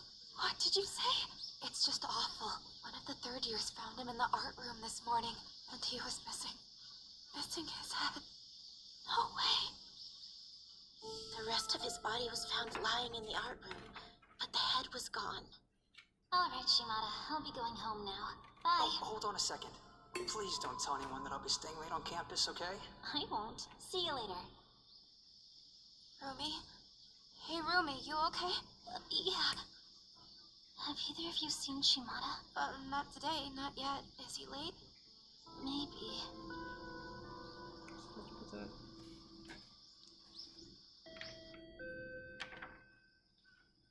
A19. Oh, okay. Yes? Who is it? Shimada! It's Rumi! Oh, Rumi. Is something wrong? You heard about Mr. Okabe, right? You and I just talked to him yesterday. I didn't think something like that would happen. Hey, is there anything...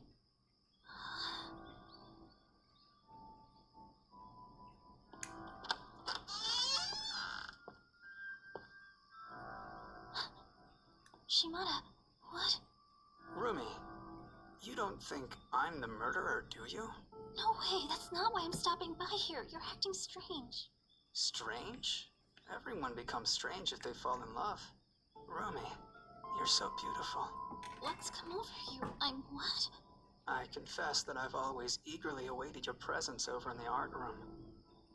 I can't believe you never realized just how much my heart raced each time I saw you. Let's walk a bit. I promise to tell you everything. This is so creepy. Look, I'm sorry, but I need my study guide because I have an English test tomorrow. I get it. But why'd you have to leave it in the art room? Okay. Look there. And E215. That's where Mr. Okabe's corpse was found. Why would anyone kill him? Maybe someone had some kind of grudge against him? You'd have to if you did that. Whatever, just hurry and grab your study guide already. Such a horrific way to go. Having your head cut off like that, and the head is still missing. Not another word about that, okay? Come on, Masami, hurry up. I'm looking. Where did I put it anyway? And then with the other hand, G15 and E116. Someone's here.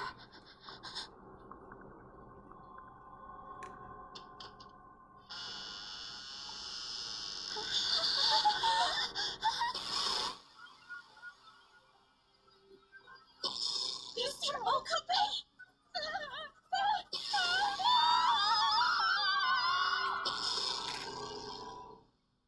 Mr. Okabe is still alive? He's hiding out in the old campus building. I'm meeting him later tonight. Now, take my hand.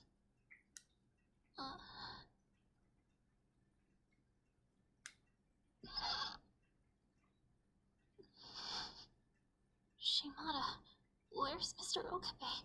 He'll be along. Let's wait inside for him. It smells really strange in here. Like rotting meat. Or is it just me? Wait up. All of the statues are missing. Strange. Strange. The only thing left are all the pedestals.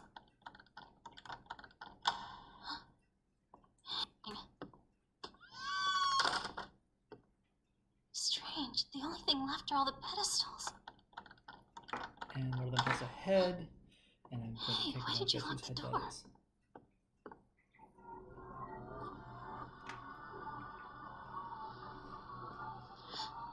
Shimada, something wrong? No, it's nothing. Where did your voice just come from?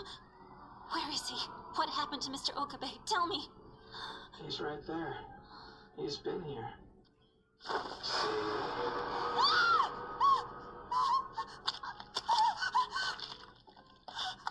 The great artist himself, Mr. Okabe. Oh, Rumi, your face is so beautiful. Rumi. Rumi. Rumi. Get back! He's been beheaded.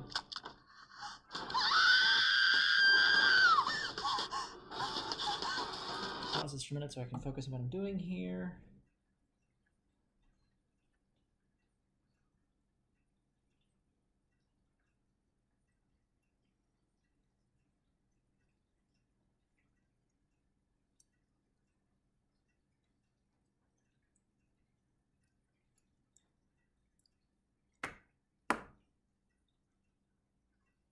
Okay.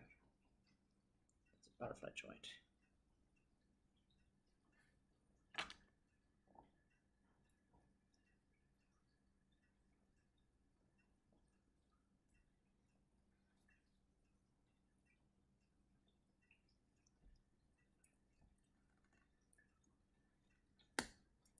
There we go.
It's just a plaster statue.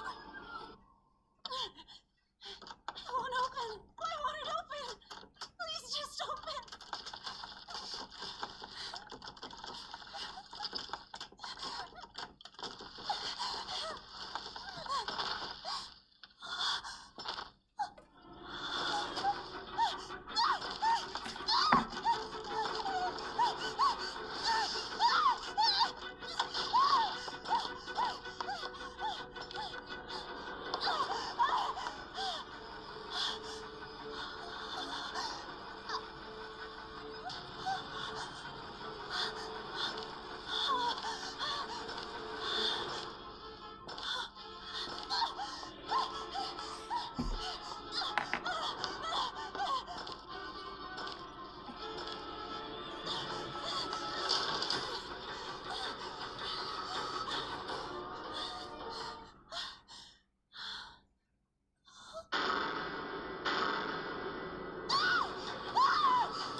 Over there. There's another one right there. A beautiful face will be mine. No way, it will be mine.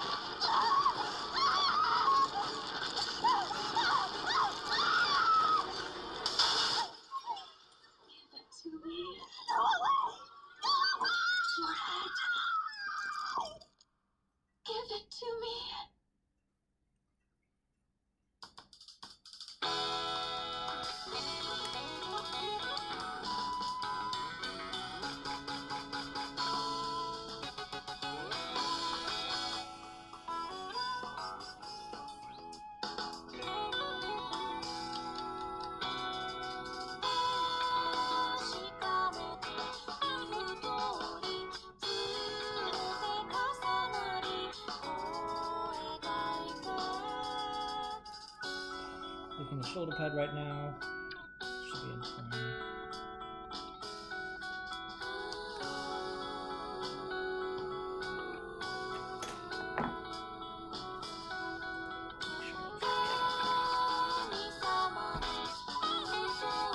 Bottom edge of this is out of frame, don't remember that.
I decided to head to the room next door through a new gaping hole.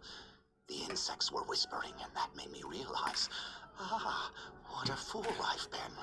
I've only been following the orders of the insects until now. I won't listen to what they have to say anymore. I rammed my bony body through the open hole and jumped out of the room.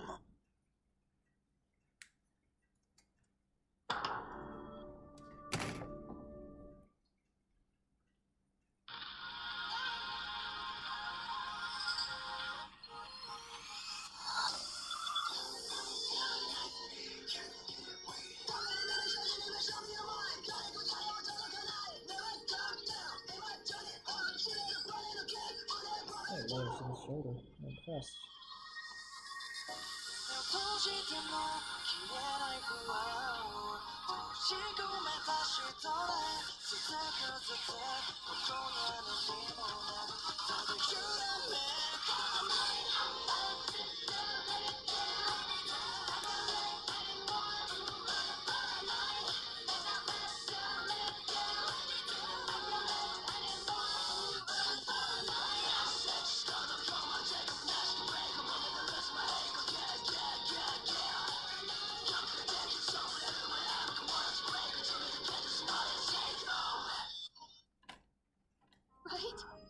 Oh, shit. This way, or maybe that way. How do I choose which way to go? What if I end up regretting what I pick? Should I walk? No, should I run? Should I sit? I put these on the wrong side.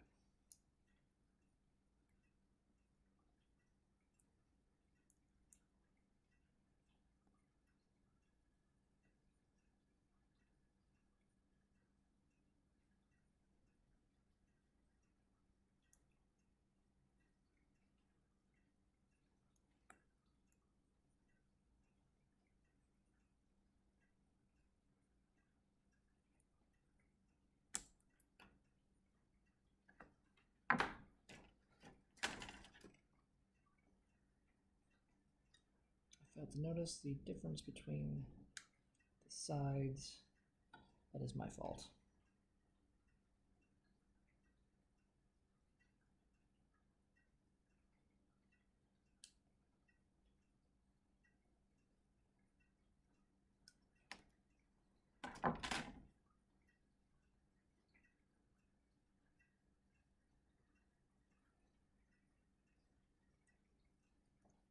Okay, there we go.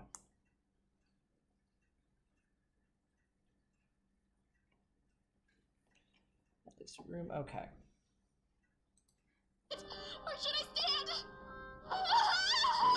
18. Should I laugh about this? Or should I scream? Should I cry? Should I stay awake? Should I go to sleep?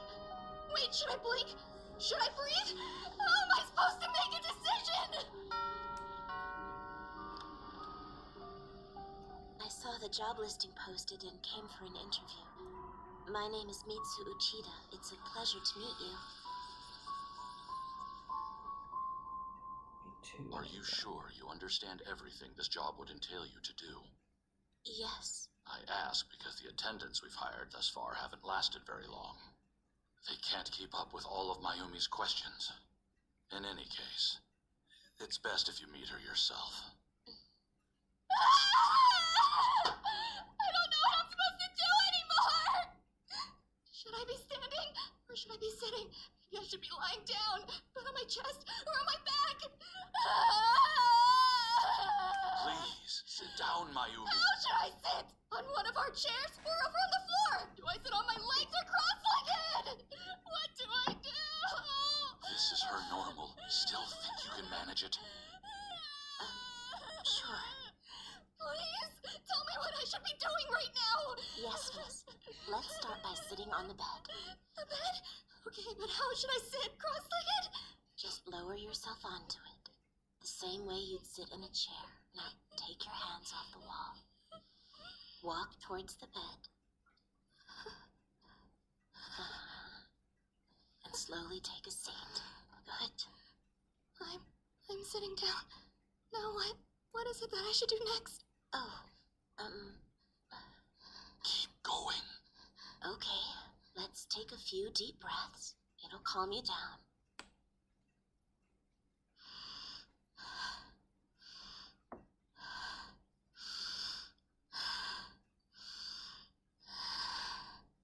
Now what do I do? Is that woman Mayumi's newest attendant? Yes. Despite it being her first day, she's handling Mayumi quite well. She hasn't stopped giving Mayumi orders since she started. It's remarkable. Then I hope she decides to keep this job a long time. Yeah. Now what? What do I do after lying down? Close your eyes. And breathe in slowly.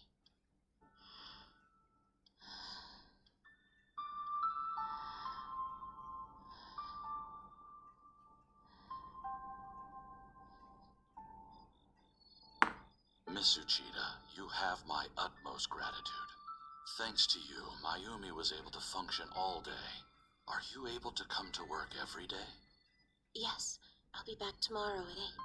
Good night.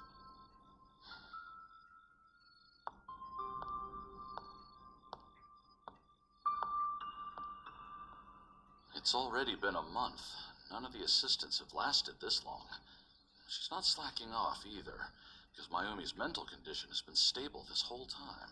Seems like you found someone truly special, Mr. President. All of her orders are detailed and precise. Thanks to that, Mayumi's been able to do things she's never been able to before. Of course, Mitsu must stay by her side the whole time. I'm in awe that her mental state is able to withstand this kind of work. I mean, she's so unfazed, it's creepy. The fact that she can put up with Mayumi's abnormal personality at all is a bit strange on its own. One can never be too safe, especially when we know so little about her background. That said, I want you to investigate her. Straight away, Mr. President.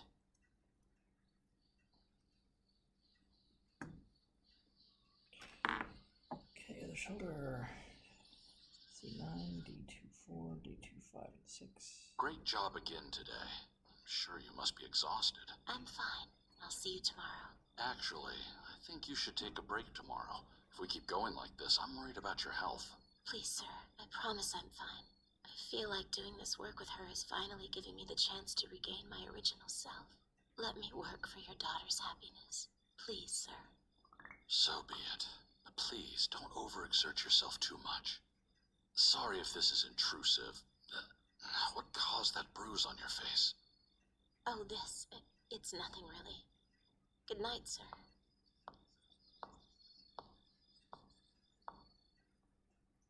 How's Miss Mitsu been since we last talked? Well, I think it's safe to say she's abnormal. It's been 2 months now. Her dedication is far past being a daily workaholic. Just watching her gives me the chills sometimes. I don't understand. What do you mean, sir? Despite being fatigued, she performs all work duties perfectly. On top of that, I think she provides good fortune to Mayumi. Good fortune? That's right. The most trivial choices in everyday life, such as whether to put jam or butter on her bread for breakfast, or whether to put 2 or 3 flowers from the yard into a vase. The results of all these decisions seem to be having a positive impact on Mayumi. Go ahead and pick up the knife and fork. Thanks to her, Mayumi looks much happier. Interesting. So it's all about perspective. No, I truly believe she's bringing in good fortune. For instance, that runaway truck incident the other day. Mayumi used to walk on the side of the road the accident happened on. That really made me shiver. Mitsu is a goddess of good fortune for our family. Oh, it's nothing really. Actually, I think you should take a break tomorrow. If we keep going like this, I'm worried about your health. Please, sir, I promise I'm fine. I feel like doing this work with her is finally giving me the chance to regain my original self. Let me work for your daughter's happiness. Please, sir. So be it. But please, don't overexert yourself too much. Sorry if this is intrusive. What caused that bruise on your face? Oh, it's nothing really. Good night, sir.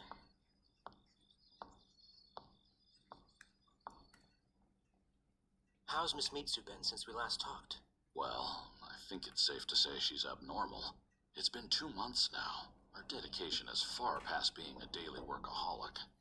Just watching her gives me the chills sometimes. I don't understand. What do you mean, sir?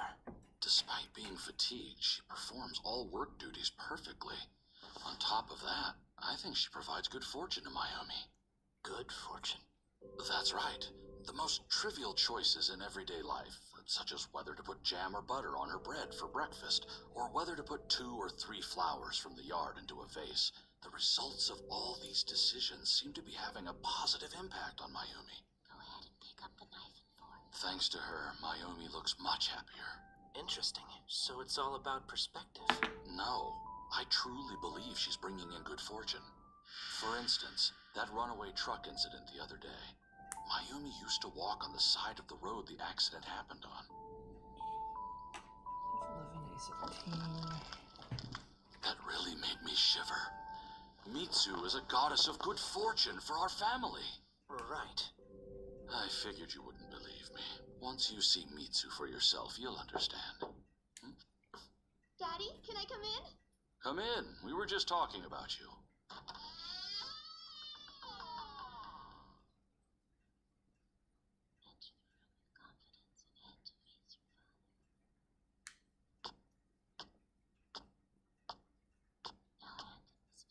Daddy, look! I saw this blooming.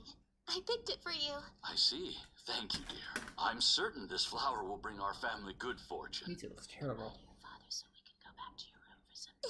Hey, that tickles! See you later, Daddy. Yes. Head to the door. There. Keep going straight. What do you think? I think it's nice. By the way, Mr. President, the results of the background check you wanted for Mitsu Uchida have arrived. I feel guilty now for asking, but let's hear it. Yes, sir. While Mitsu Uchida is single, she appears to be living together with a man. Ryoichi Aga, unemployed. In other words, a freeloader.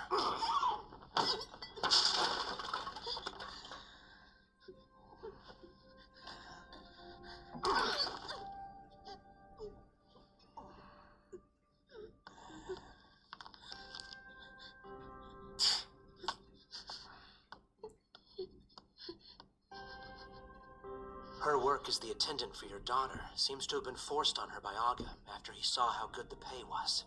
I see. That explains why she's been working so tirelessly for the last 2 months. Strange. She gives clear-headed, precise orders to Mayumi while working, yet is at the beck and call of someone else in her private life. In any case, sir, I'm afraid this is an issue we can't overlook. Is interfering with her private life really the right thing to do? Think about it. If we were to drive that man away from her, if Mitsu became free, would she still devote herself to Mayumi the way she does now? I think it's best if we just leave things the way they are. What do you think, Yamaoka? Hey, Miss Mitsu, I have a question I don't know if I should ask.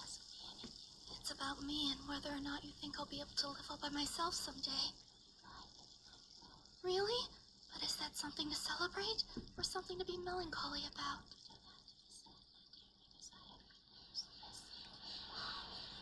What was that? Miss Mitsu suffered several wounds that seem to have been the direct cause of her death. Though morticians are saying her health condition wasn't the main cause, it likely would have been, eventually, had this incident not happened. Her roommate Aga has been put on the National Wanted List for suspicion of assault and murder. He's yet to be apprehended. With Mitsu gone, what will happen to Mayumi?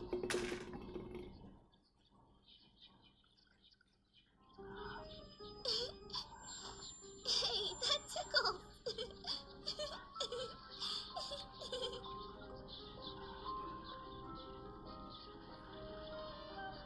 And then? Then what do I do from there?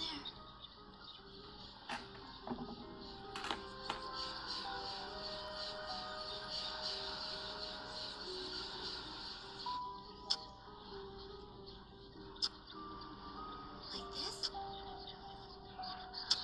Or like this? A little bit harder? Sure.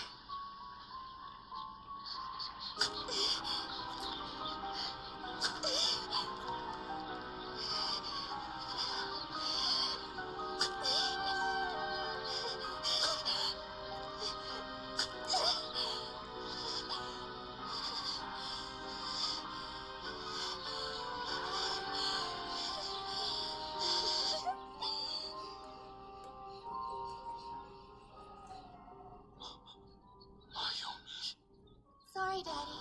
I'm home now. Mayumi, why are you covered in blood? I went and did what Mitsu, what she asked me to do. I killed Aga. I will always be at your side, Mayumi.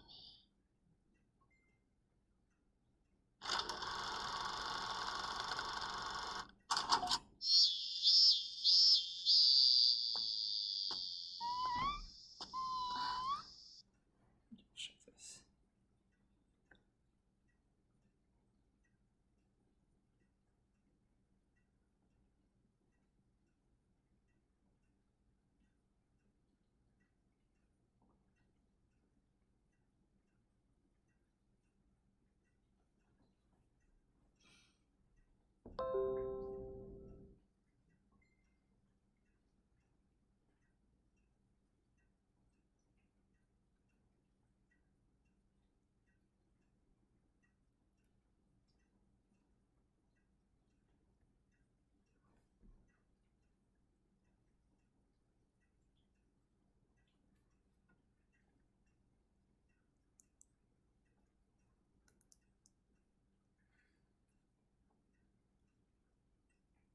Okay.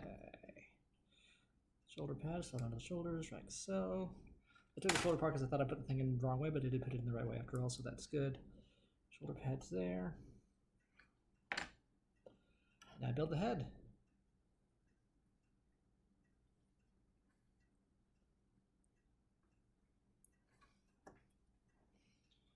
This requires stickers. Fun shit.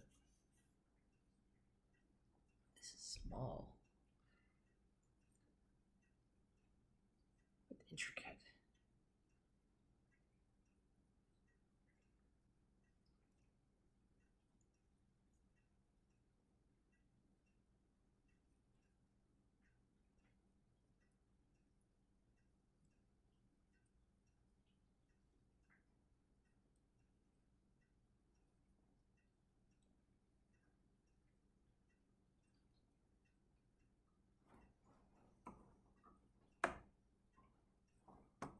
Here, so it's in the middle of the, where you can see it.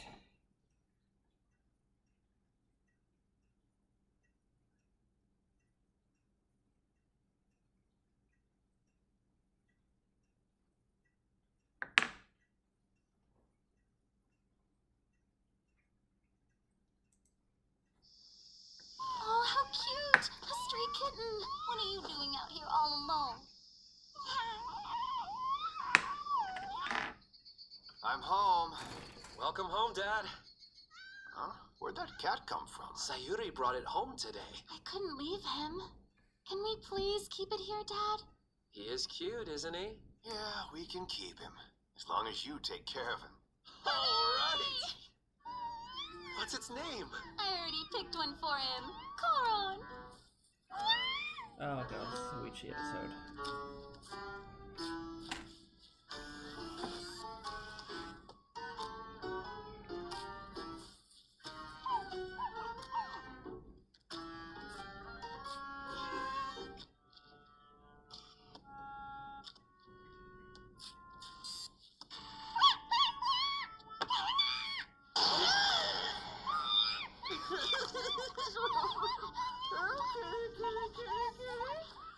Now, come over here, girl.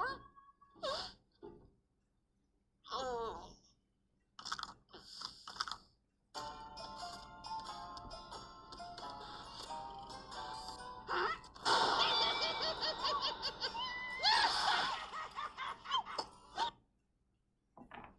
That's not a good image to pause on.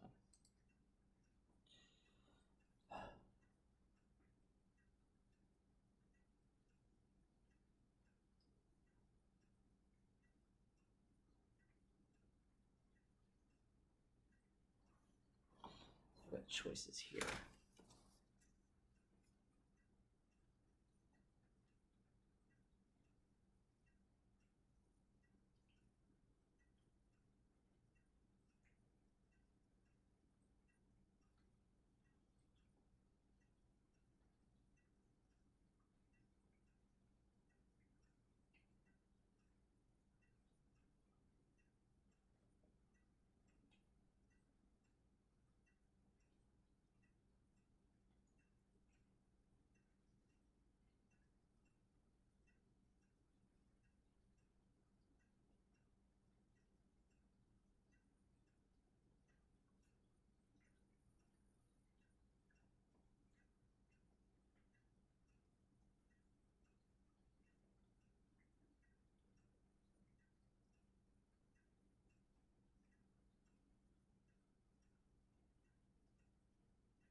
So I can either use the all-in-one sticker or the sticker with the white eyes and put the green eyes on top of it. That's interesting.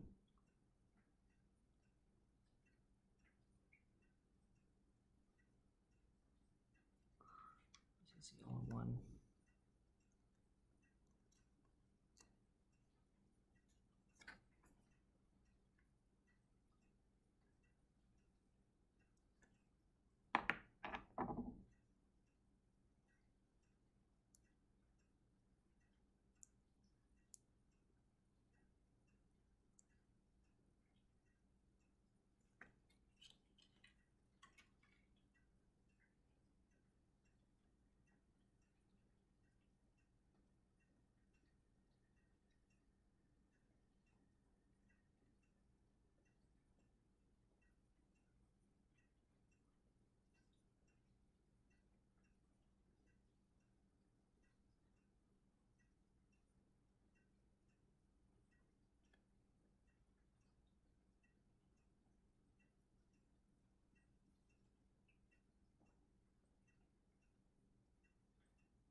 This sucks.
His eyes.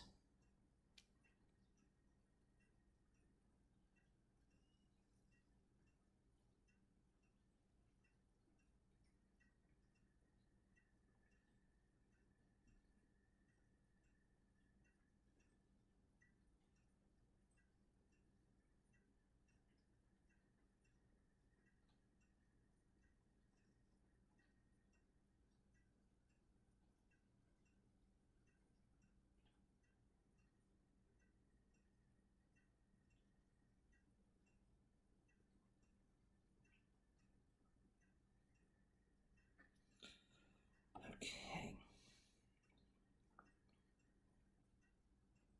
And more stickers on the face, on the head.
Stickers.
Okay.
That's misaligned.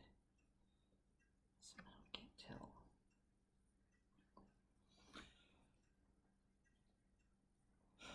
I'll call it good enough. Little tiny number 1 sticker.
Okay, hopefully I didn't botch those too badly.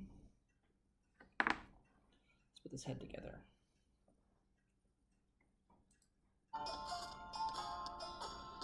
C3.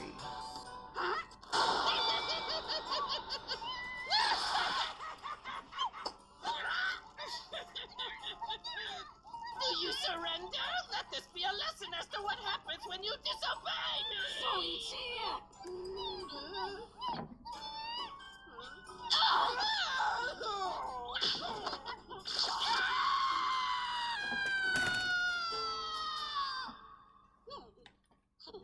That's quite a nasty scratch you got there. A scratch that he deserved. Yeah, no kidding. That was animal cruelty. She's right. Aren't you worried about him? You know it's a well-known fact that people who hurt animals like this go on to commit more severe violent crimes. The kid is disturbed, Mom. I don't think we need to worry about anything like that happening. One of the reasons he acts up like this is because you're always too easy on him. If Soichi were an adult right now, and he did something stupid, what would happen to us? Our name would be ruined. If we don't fix his crooked brain now, he's gonna be behind bars with our family in shambles. Fact is, someone who can't love animals is a good-for-nothing that can't love other humans. Just the thought of Soichi getting his evil little hands on something as cute as Koron makes me want to crush him.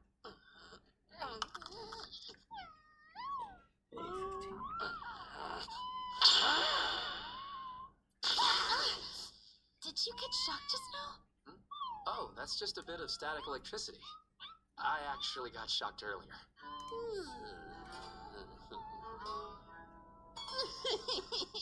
Those fools thought it was static electricity when it was actually my curse manifesting. But they'll know soon enough because that little curse is nothing more than the tip of the iceberg.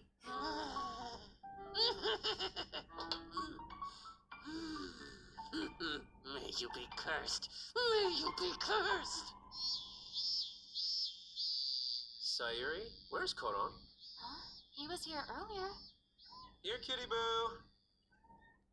Koron? Okay. Koron? Koron?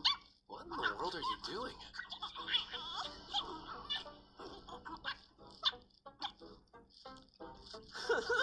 He's so precious. Oh, he's with you, Soichi. Wait, big brother, look at that thing.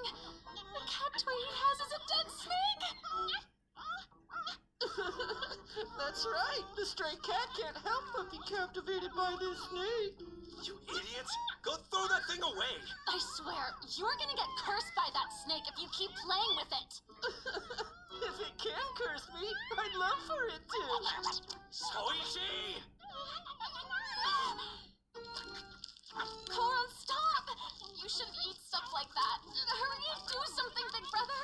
Koron.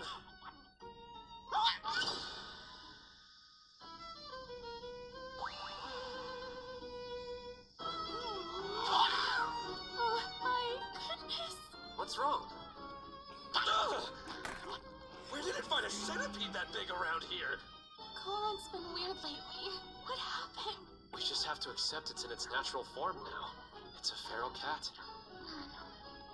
I guess.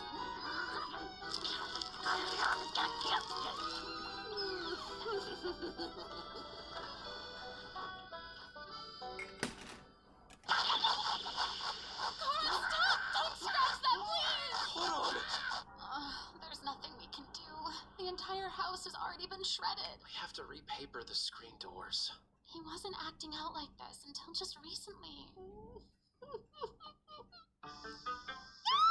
Koron has something weird in his mouth again! What's wrong, Sayuri? See for yourself, big brother.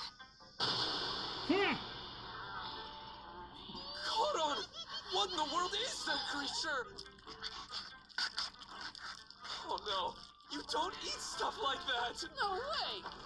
Good boy, Garo. This creature you brought us must actually be an insect from hell. Oh, Garo, I have a better opinion of you now. Can you do your buddy Soichi a favor and bring back an insect from hell alive next time?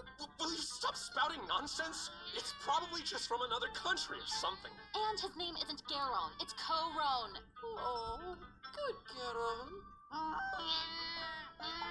Come here, Coron.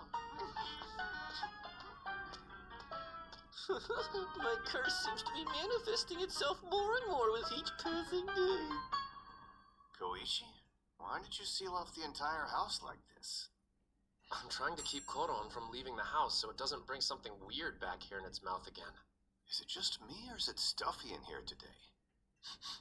And something smells. Oh, that's Koron's urine and feces. I haven't cleaned the litter box yet. What is that? It's like something's fluttering in the air. It looks like it's Koron's fur. I can't take it anymore! Honey, open up the rain shutters! All right. Where did Koron even go? Maybe Soichi's room. Soichi, are you in there?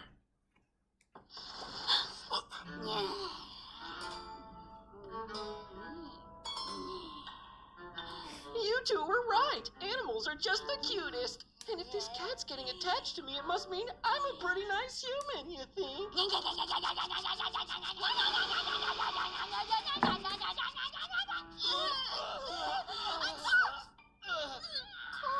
what's gotten into you? You've been acting so strange lately.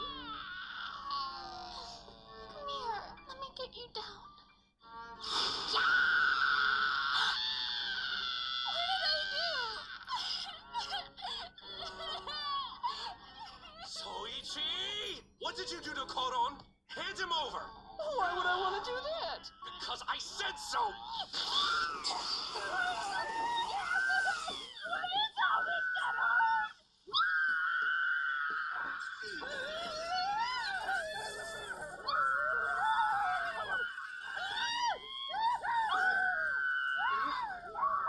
Everybody run! Run for it!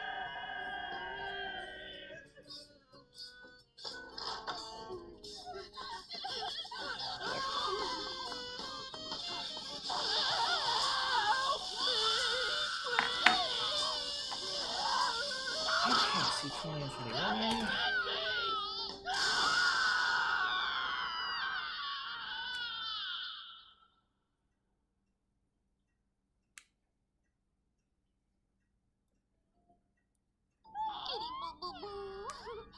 Looks like Koron is back to normal. It's all thanks to that electric shock. Soichi, does it still hurt? Shut up. Ryui cursed. Ryui cursed. Ryui cursed.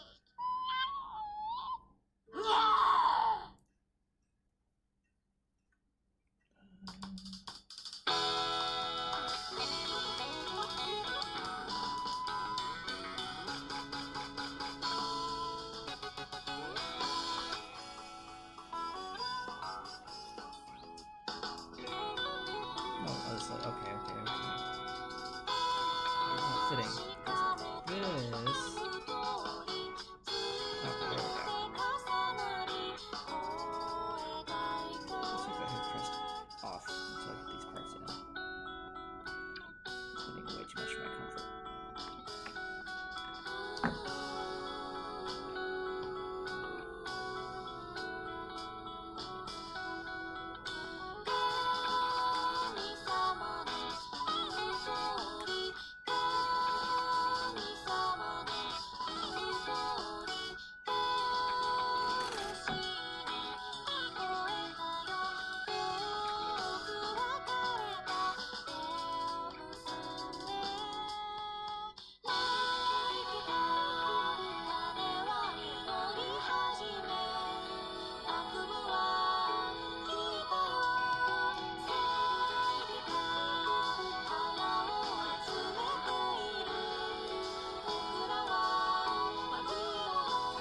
Okay, that is the Wing Gundam base unit done.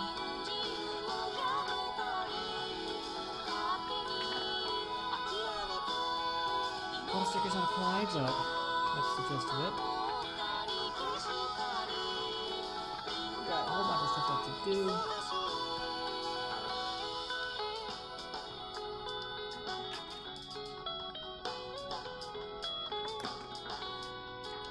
Ballpark unit, that's the wings, obviously.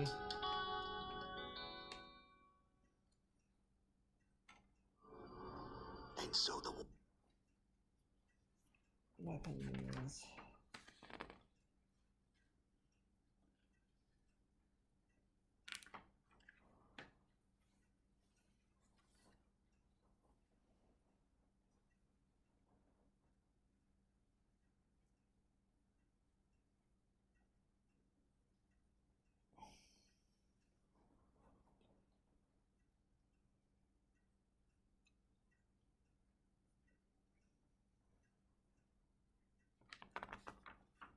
Are they supposed to infer the location of most of the stickers, I guess? I don't know. I don't see a whole lot of indication where they're supposed to go.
It's 3 a.m. I think I will call it there for now. Finish this.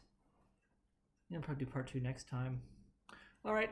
Thank you everybody for coming out to Snap Together Saturday. Let me just show off again real quick what I have built.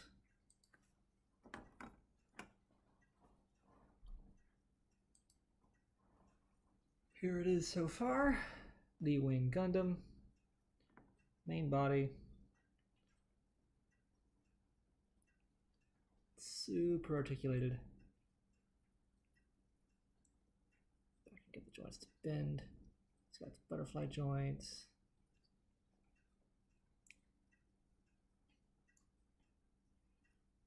Alternate hands. Legs go out. They bend like that. Toe bends. So yeah, real fancy piece of work.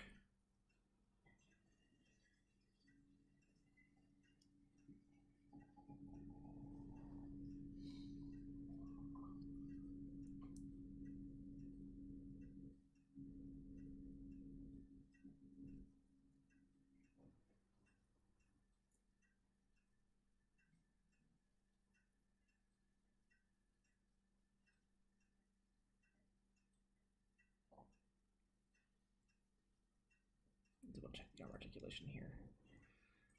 I'll make sure I'm not overlooking something or... Okay, so this is supposed to go up and down there. Okay. I'm gonna pull that all the way off.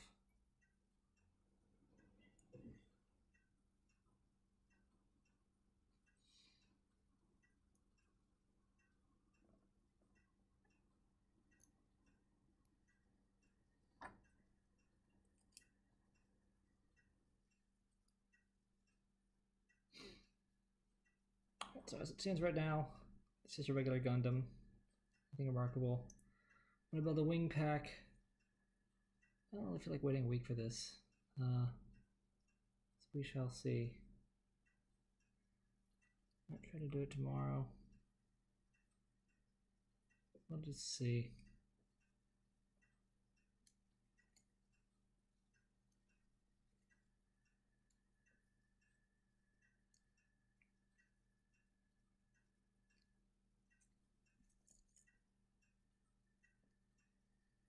So this is aligning. There we go.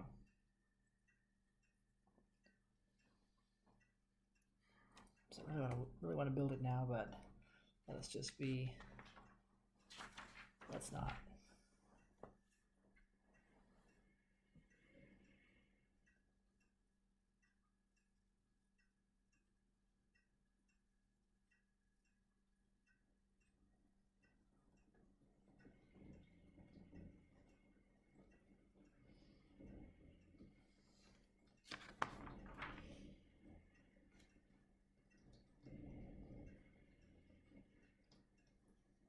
Yeah, best to just wait. Okay. Yep, thank you all for coming out. I will see you next time. Have a great night.